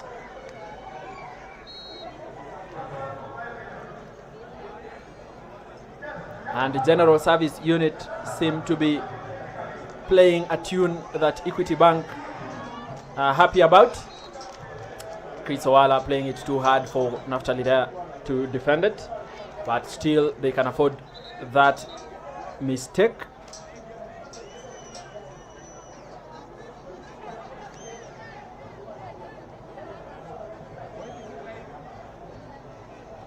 Pintex Kings. Hii naona imeenda na GSU. KPA to plan for the next set. Ako nyuma yao hata kama iko chini. Watching from That is Makindu. the characteristics of a true fan, a true fan. is that you stick Come with rain your or team, sunshine, whatever the outcome. you do stick with the team. Doita again, we've seen him do this since the Paul Bitok tournament. Throughout the matches Goes they have there taken, to have to a the conversation with the referee every time. could be delayed tactics. It's worked for him previously. It has Whether worked it's for going him. to work this time around is something that we wait to see.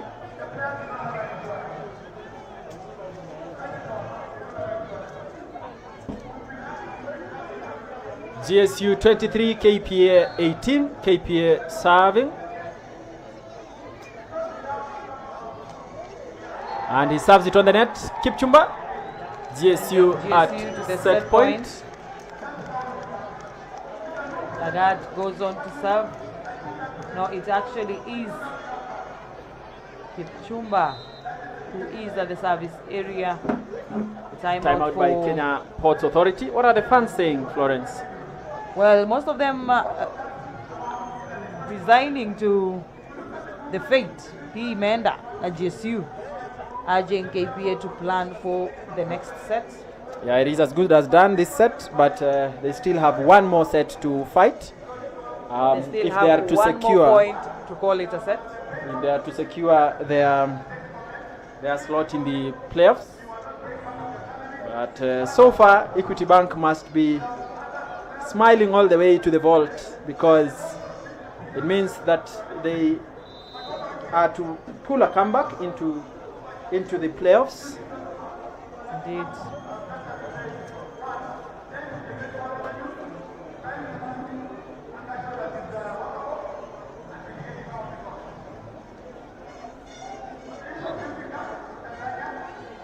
Noah Kerich following live from Kajiado, appreciating TVC for bringing the volleyball matches live, and an awesome commentary by Florence and Diego. Thank you very much for joining us. Playoffs without KPA won't be interesting at all. All the best, KPA. Abud Kimurgor says, we wait and see. Again, both teams, all the teams literally in the league got equal opportunities to fight for these slots. However, that turns out is solely dependent on their performance. The possibility of KPA not featuring in the league playoffs very alive right now, unless there is a change to this match. 19-24. What happened there? And it is Matui who sends it out of court. It's 20-24. Another timeout by Tarus, the coach, General Service Unit.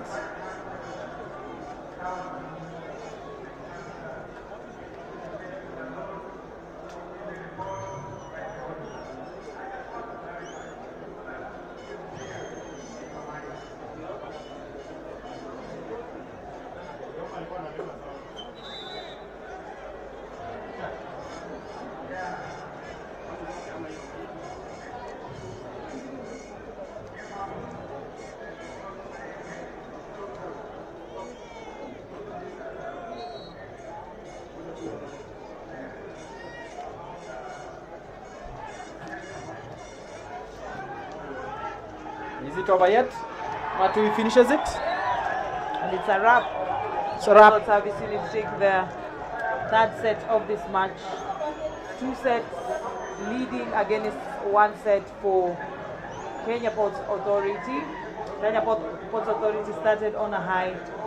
They seemed to have lost their momentum. Kazi nzuri hapo studio, all the best. KPA, Kadogo Jambo, Jambo to you too. Claire Wamalwa, Ruiru Tune, thank you for the live stream. Masharia, thank you so much for joining us. Francis Wainaina, hii imeenda, indeed imeenda.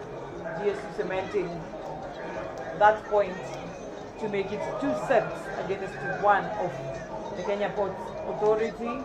Kenya Ports Authority need to make a comeback if they are to stand a chance at taking this match or making any impact in this particular match. Thank you for your comments. Thank you for your encouragement. There we have it, the statistics for this third match. GSU 25. Ha. KPA 19. Points from attack again, GSU 14, 10 KPA. Points from blocks, we have 3 for GSU and 2 for Kenya Ports Authority. There are no service aces again in this set, meaning that everyone is attempting to ensure that there is no mistake in reception. They have 8 points each in opponent errors, so it's sort of a balance there. But considering that the last set ended, this set ended at 25-19 and the other two 25-23, it means that there is something that KP have stopped doing. We are going to take a break, but we'll be right back.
and the lead of this game with 2 sets against 1 of KPA. KPA taking that first point. Bosire serves it. And with that set, Matui once again. Brian with a solid block.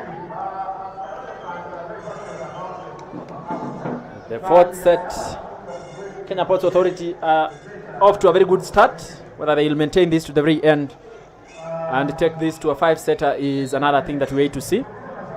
Bonfetri started it off nicely. Look at that.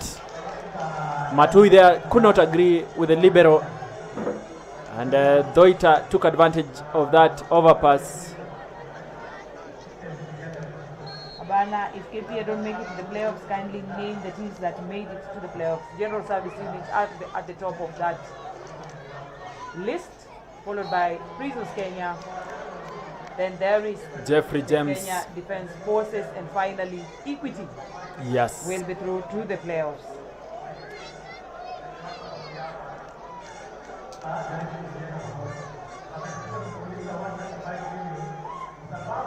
Kenya Ports Authority 3, GSU 1.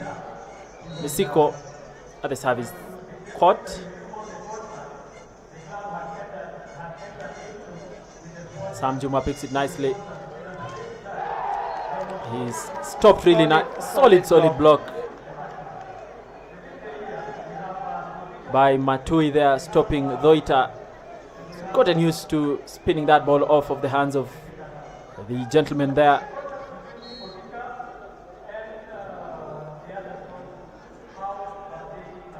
Misiko again with the service. It is Jeffrey James who picks it this time around. It is Doita again. And there is no one to pick that ball up. Doita getting that touch out off of the hands of Matui, who stopped him in the previous one. Doita goes to serve. It's getting even more interesting now, this match. That serve goes out of court. He sends that service out of court. That point. It is Naftali Chumba.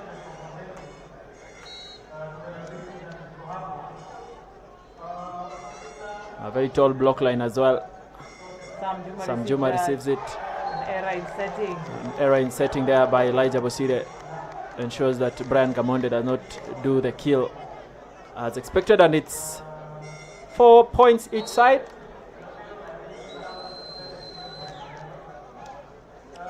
Doita, the libero picks it up. There is no one to help with that. He's done his part, the libero. But every other person was actually creating space for an attack. Yet there was no one to set that ball. By Kamonde. Kamonde with that flying service. Naftali looks at that position there. Doita, it is still in play. Another one. Sends it out of play. Chelule. An argument between Chelule and the libero. The libero making him feel the heat for that error he just made. Kamonde still at the service. This time around he sends it out of court. Once again.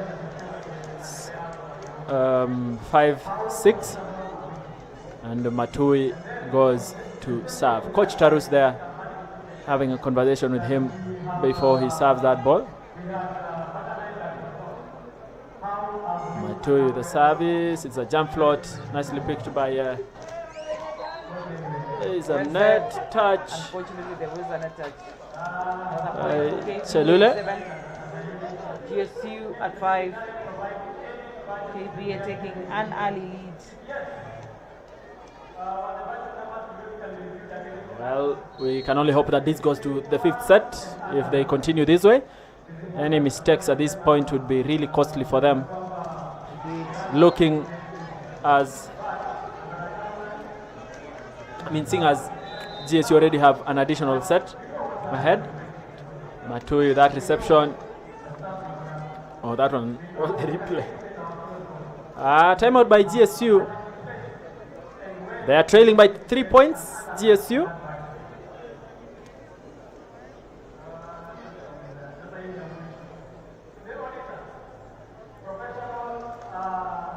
Matthias, they're having a conversation with Lagat.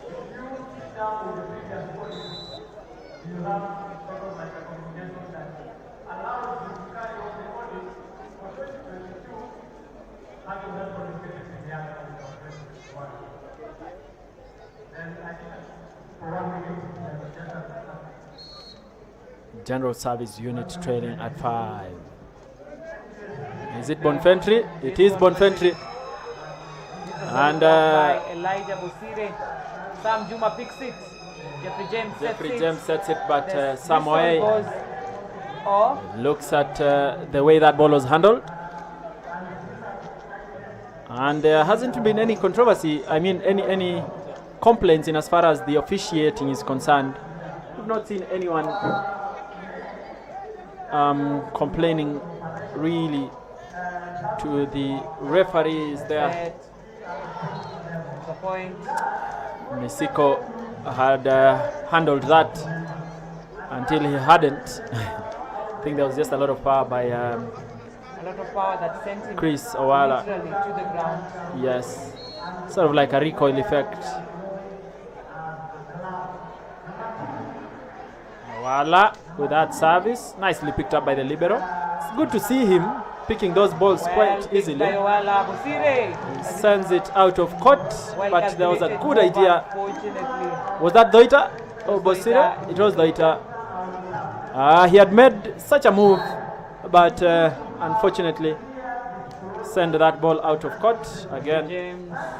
Doita, there's someone else to pick it. Bonfentry looks at that space, waits for the middle blockers to go back down, and then he makes the kill. A lot of experience in that man. Look at him. And he catches Chris Owala unawares. Totally out of position. Jeffrey James again stopped, but it's not in the direction that he wanted. Naftali. Lemoy goes on to serve.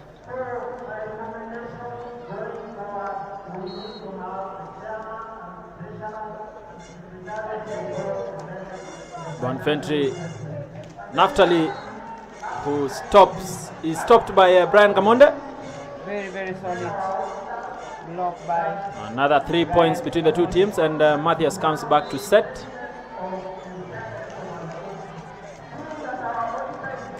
I do not think the error is in setting, but the GSU head coach there thinks that it's time to bring back Matthias.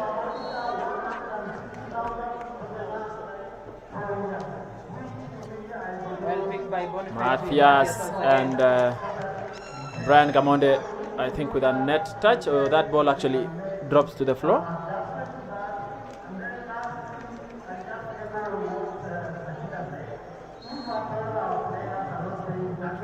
Goes on to serve. Gamonde, that is supposed to be a nice pipe. Samjuma. Again, Owala sends it flying out of court. There is just 1 point between the two teams now. Just a point between the two teams. Earlier, KPA was leading by 3 points. And it's Bonfentry, is it? The service court. Going to serve, simple float serve. Well picked. Doita. Bonfentry. Gamonde very quick at blocking that overpass. Bonfentry just receives it. I mean, sort of like puts his chest in the line of fire. Ball goes over the net, but they are not able to defend it when it comes back. GSU. There is a net touch by There was a net touch. Kenya Ports Authority. It's actually visible, a lot of it.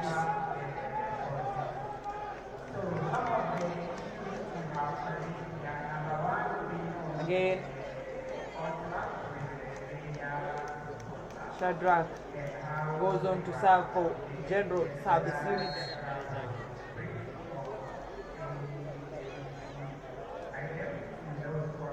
Misiko is easily passed. Doita gets that touch out Catching that ball and flexes. Lexus showing them that he is very smart. Making that really you want the ball to Shadrach there having a conversation with the referee. referee insisting that that call was The right correct. one to make. KPA step up to 13-11 for GSU. Remember, if KPA take this set, we will be looking at a 5-setter. It's a net touch by. The ball was actually served on Oh, the it net. was served on the net.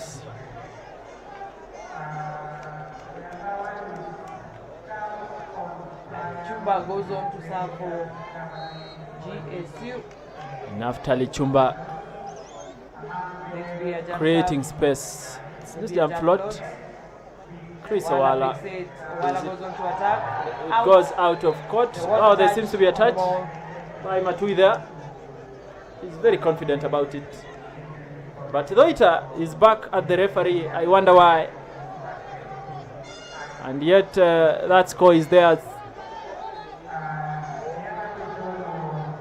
What is the reason for making that complaint? I have no idea about it. Considering that point was theirs.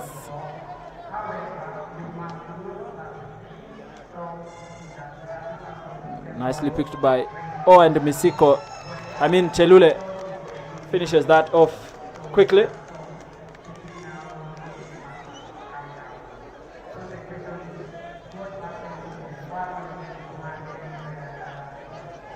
GSU at 13, KPA at 14. Single serve.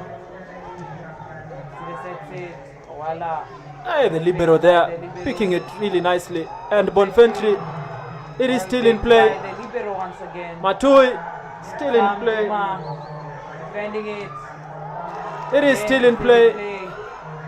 Matui, still in play. Usire, Owala. And it hits the antenna. A very interesting rally here at the NYAYO. Really Yeah. interesting. Both liberos The- finding. Oh yeah, it hit the antenna there. Both But liberos.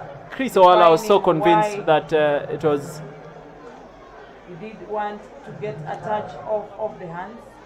Jeffrey. Again, And beautiful attack by Chris Owala. And the coach is having none of it, considering they didn't attempt defending that.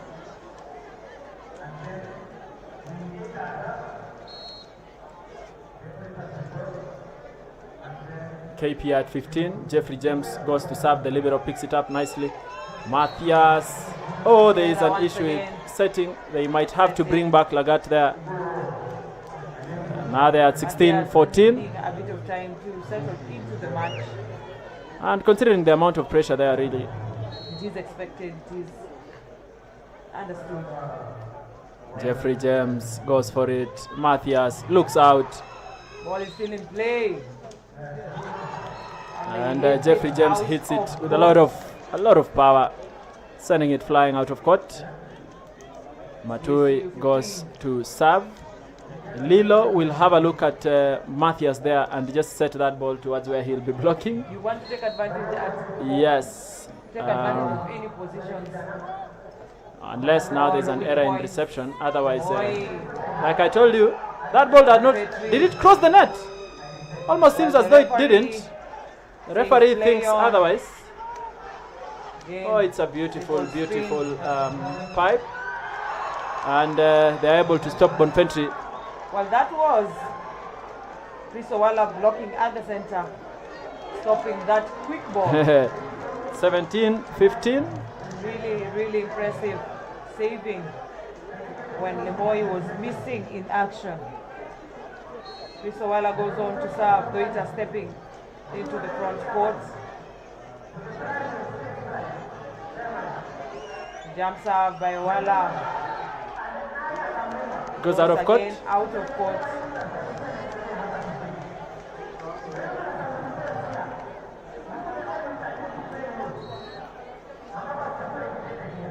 The jump float. Another again hit into on the net by Matthias. Matthias. The coach will have to will have to make that change now, otherwise. KPA standing at 18, GSU 16.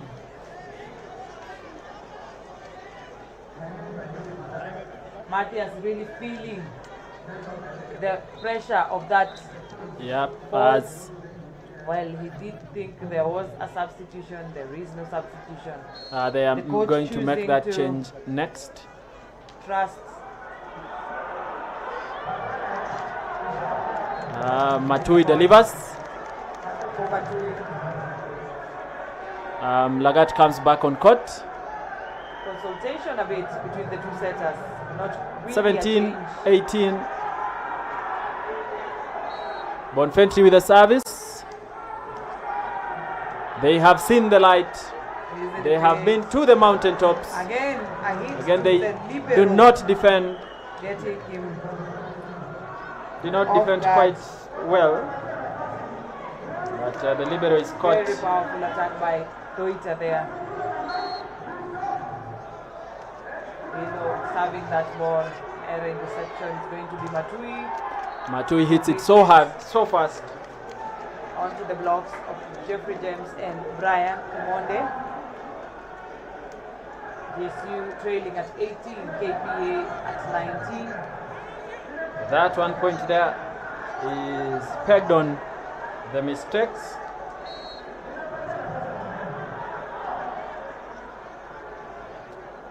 Shadrach. Doita, it is Doita again, but he's stopped by Chelule there, and it's 19-19.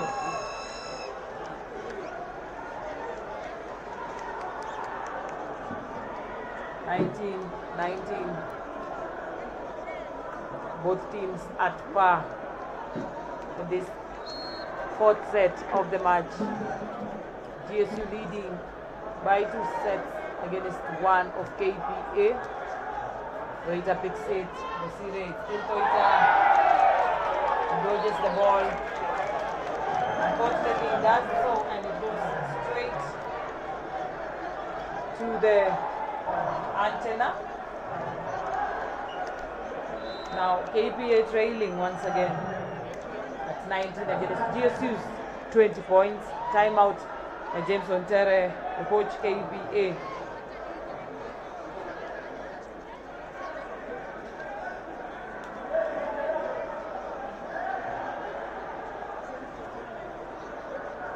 Again, this is a very important set for both teams. If GSU should take it, game will end at 3-1.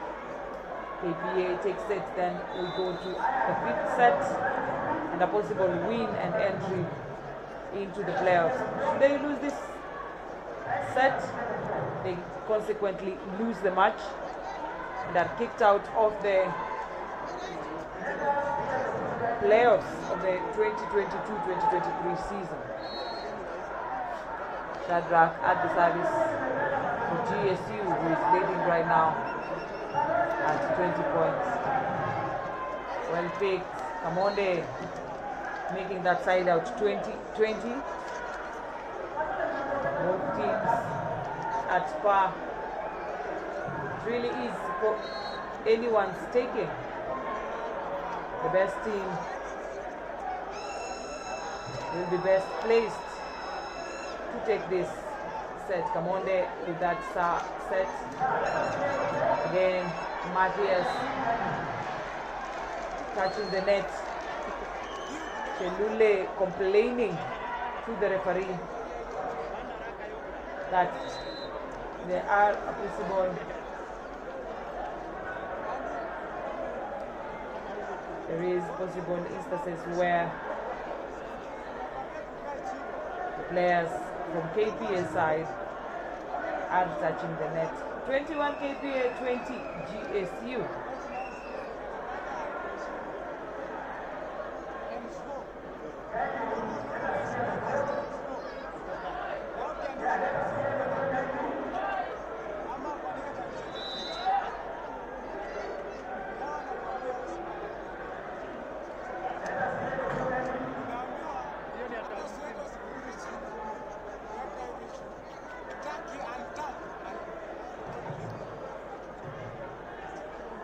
back after that timeout by the coach.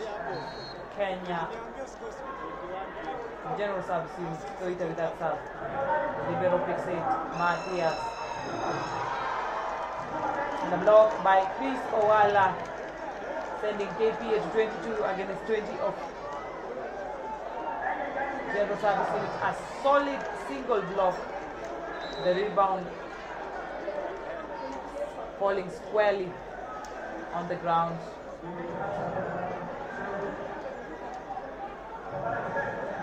Loita with that serve. Well serve, the libero picks it. That again an error in the block defense. Sending Gsu to 21, KPA 22.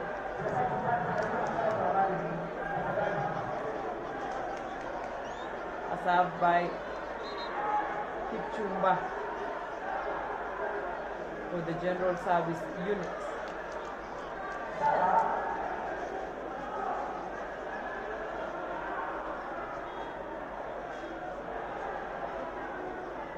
There seems to be some confusion with the need to change the ball.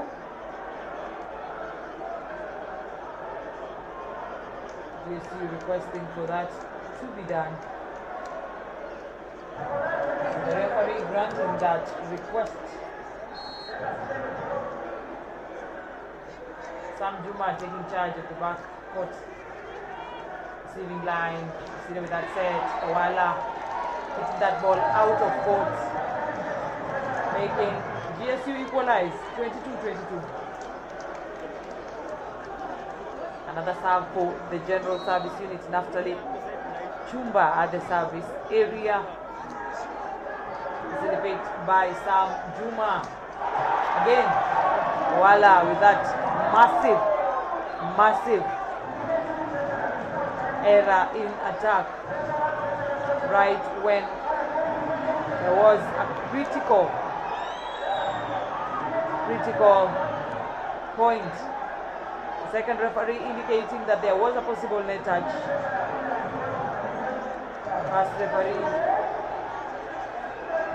consulting the second referee, discussing what really transpired. There is a possible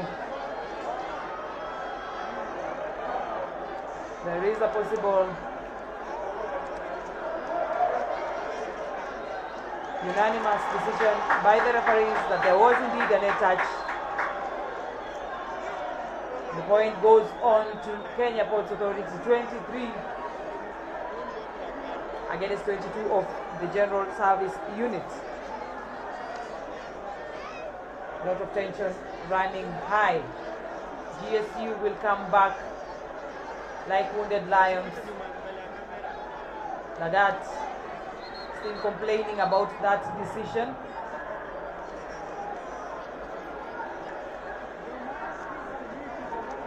The referee maintaining that he made the right call. A lot of tension in both teams. Boniface doing his best to calm down the tension on court, seeing as if there is a loss of concentration, then it will prove really costly. The match still goes on. The referee choosing to award that point to Kenya Ports Authority. They are at an advantage position with that lead and a possible change. That substitution happening right now. Brian Kamonde possibly stepping out, and in comes Titus. Substitution takes place. Titus goes on to serve for Kenya Ports Authority. The task for the block defense being solely squarely on the shoulders of the three men, Jeffrey James, Chris Owala, and one Limboy. Titus with that service. Will it be a set point? Will it be GSU equalizing at 20 referee.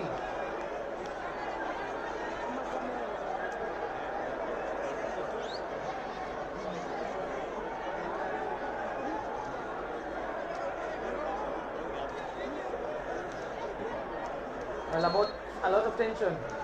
Which team will be able to contain it best? Titus with that serve, easily picked. Lagat, it's a point by Batu. The fans faulting the referee for that call. The scores still at 23-23.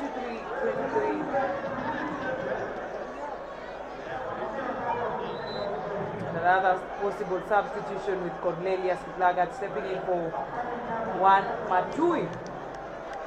He goes on to serve for the side. General Service is doing really anything to make sure they get this win. Very important win for them. It's going to be a jump float. It is a jump float, easily picked, well set. And he hits it out of court, sending the General Service unit to the match point. Again, a possible net touch. Again, a possible net touch. Let's take a look at that replay. Was there indeed a net touch? Definitely a net touch. Waiting for the decision to be made. According to the second referee, there was a net touch. But will the referee decide? Both teams waiting for that decision. It's a possible case of 24-all. Or will it be that replay again? There was a touch of that net.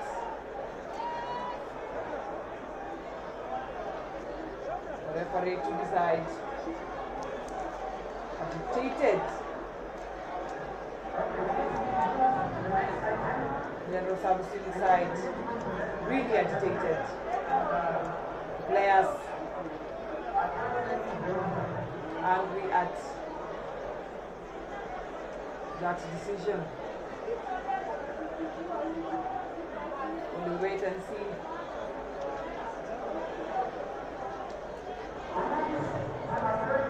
Again, point is awarded to the General Service unit.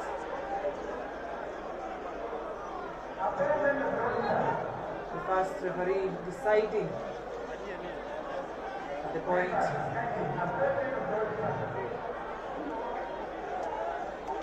Goes on. GSU, a lot of heated tension. Lead 25, Kpa 24.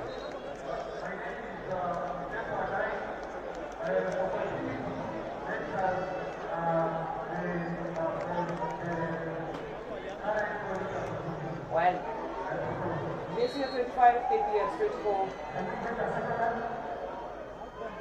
Is in a bit. It's going to be Owala.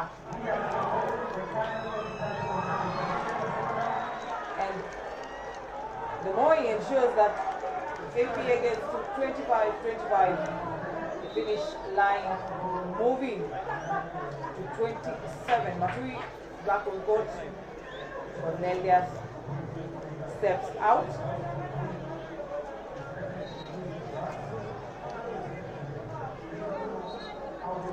Ghana hoping that one day the TBC team will be able to provide the VAR for such games to ensure fairness. We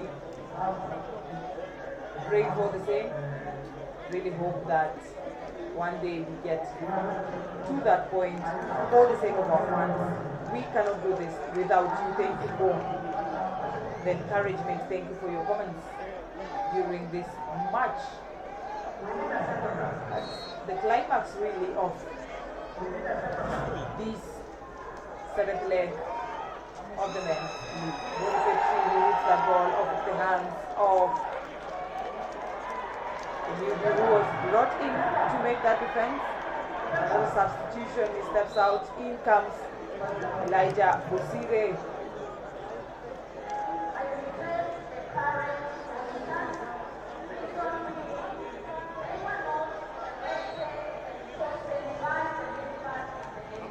Jump float, easily picked. Gain Owala. Easily picked. Lagat. Still in play. Owala makes a point. 26-26 it is. Tightly neat set this one. After Lekipchumba trying his best to save that ball with the presence of the crowd and the infrastructure here at the NYAYO National Stadium outdoor court, not making that possible. Then service for KPA, we will be looking at that pass at a 5-setter, or will it end at 3-1 in favor of the general service team? Bonifetri again to that point. 27-26, Bonifetri capitalizing on the height of one Elijah Bosire. Quite the fight, this one is building up to be quite the match. Well, it's going to be Toita, definitely Toita. He hits it and makes that much needed point back to the tie. 27-27. Lemoyne goes on to serve. Yabera back on court. Titus steps out.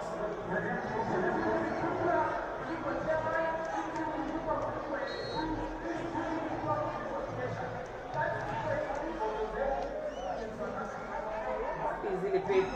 Lagat. Chumba hitting that ball squarely on the line position. Jeffrey James not being able to retrieve it.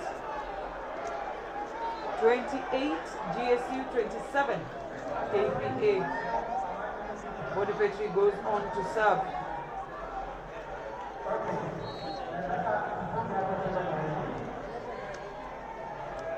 Well picked by Jeffrey James. Rita with that block out.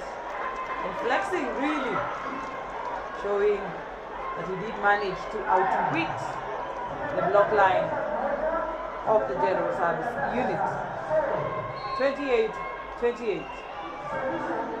Bosire with that service on the net. A very, very, very costly error for the side. Team members really encouraging him, telling him that despite that, they can still pull up. Then a service for GSU. Simple serve. Toita. Again, that point, simple point. And he goes back to serve. Really wiping out that major service error by Elijah Bosire.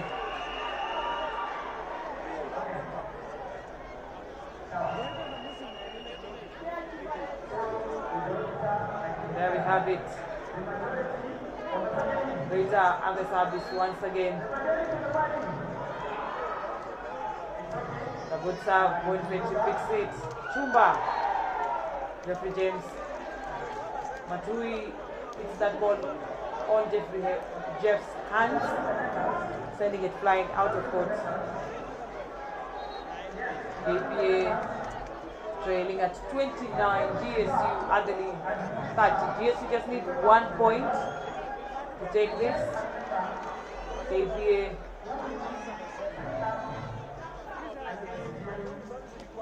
the download, so it picks it. Vera hits it right on the blocks of Matui. GSU taking this match to 31-29. Congratulations to GSU for taking this match. Because of these results, unfortunately, once again, Kenya Ports Authority will not be featuring in the playoffs this season. That there we have it, the results of the match. 25-23 KPA take the first set, second set 25-23, 25-19, 31-29, all in favor of the general service unit. Thank you for joining us. Thank you for being present for this live. Thank you for engaging us. Congratulations to the GSU side. Hard luck for Kenya Ports Authority. They live to fight another day. They officially bow out of the struggle or the battle to getting in to the playoffs. Equity Bank are definitely a happy lot seeing the events that have just taken place here at the NYAYO National Stadium. We'll be getting the match statistics for this fourth set in a few. It has been a pleasure hosting you in this live match. Thank you for joining us. Thank you for being here. We'll be looking at the match statistics and consequently also the ranking for each team. It was a great performance by KPA. Unfortunately, this was not their day. It was not their lucky day.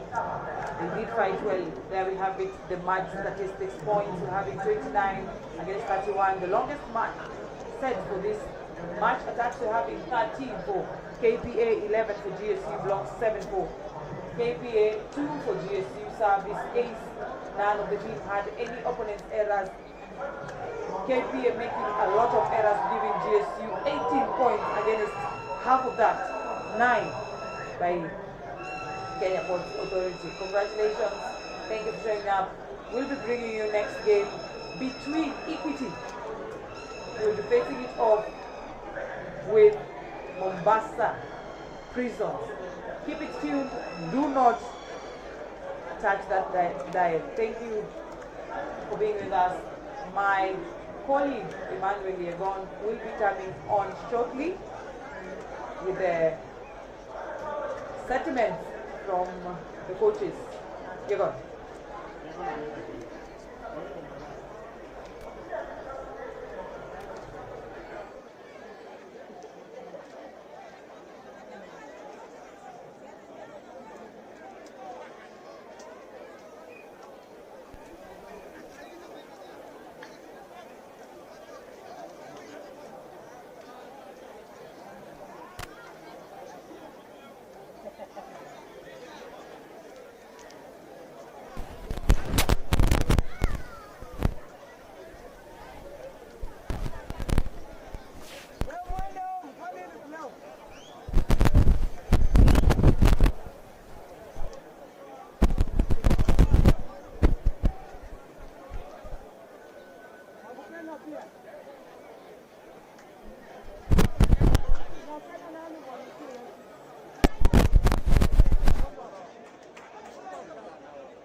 I got the cash in the bag, stadium packed. Born a rock star in this life, gon' live it up on the attack. Baby, I'm bad, I just wanna get caught up in this life. I'm crazy, I'm mad, doing no cap. Only God wants you, better go live it up. Cash in the bag, stadium packed. Baby, I'm bad, Yeah. baby, I'm bad.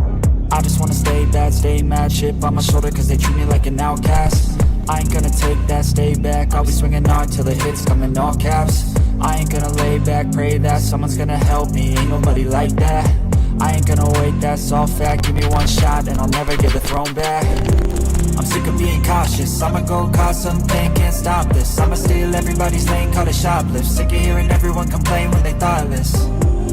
Taste the pain, it's like candy canes. It makes me go change into a better frame, into a better name. Society's insane, we all live for fame, yeah. Cash in the bag, stadium packed. Born a rock star in this life, gon' live it up on the attack. Baby, I'm bad, I just wanna get caught up in this life. I'm crazy, I'm mad.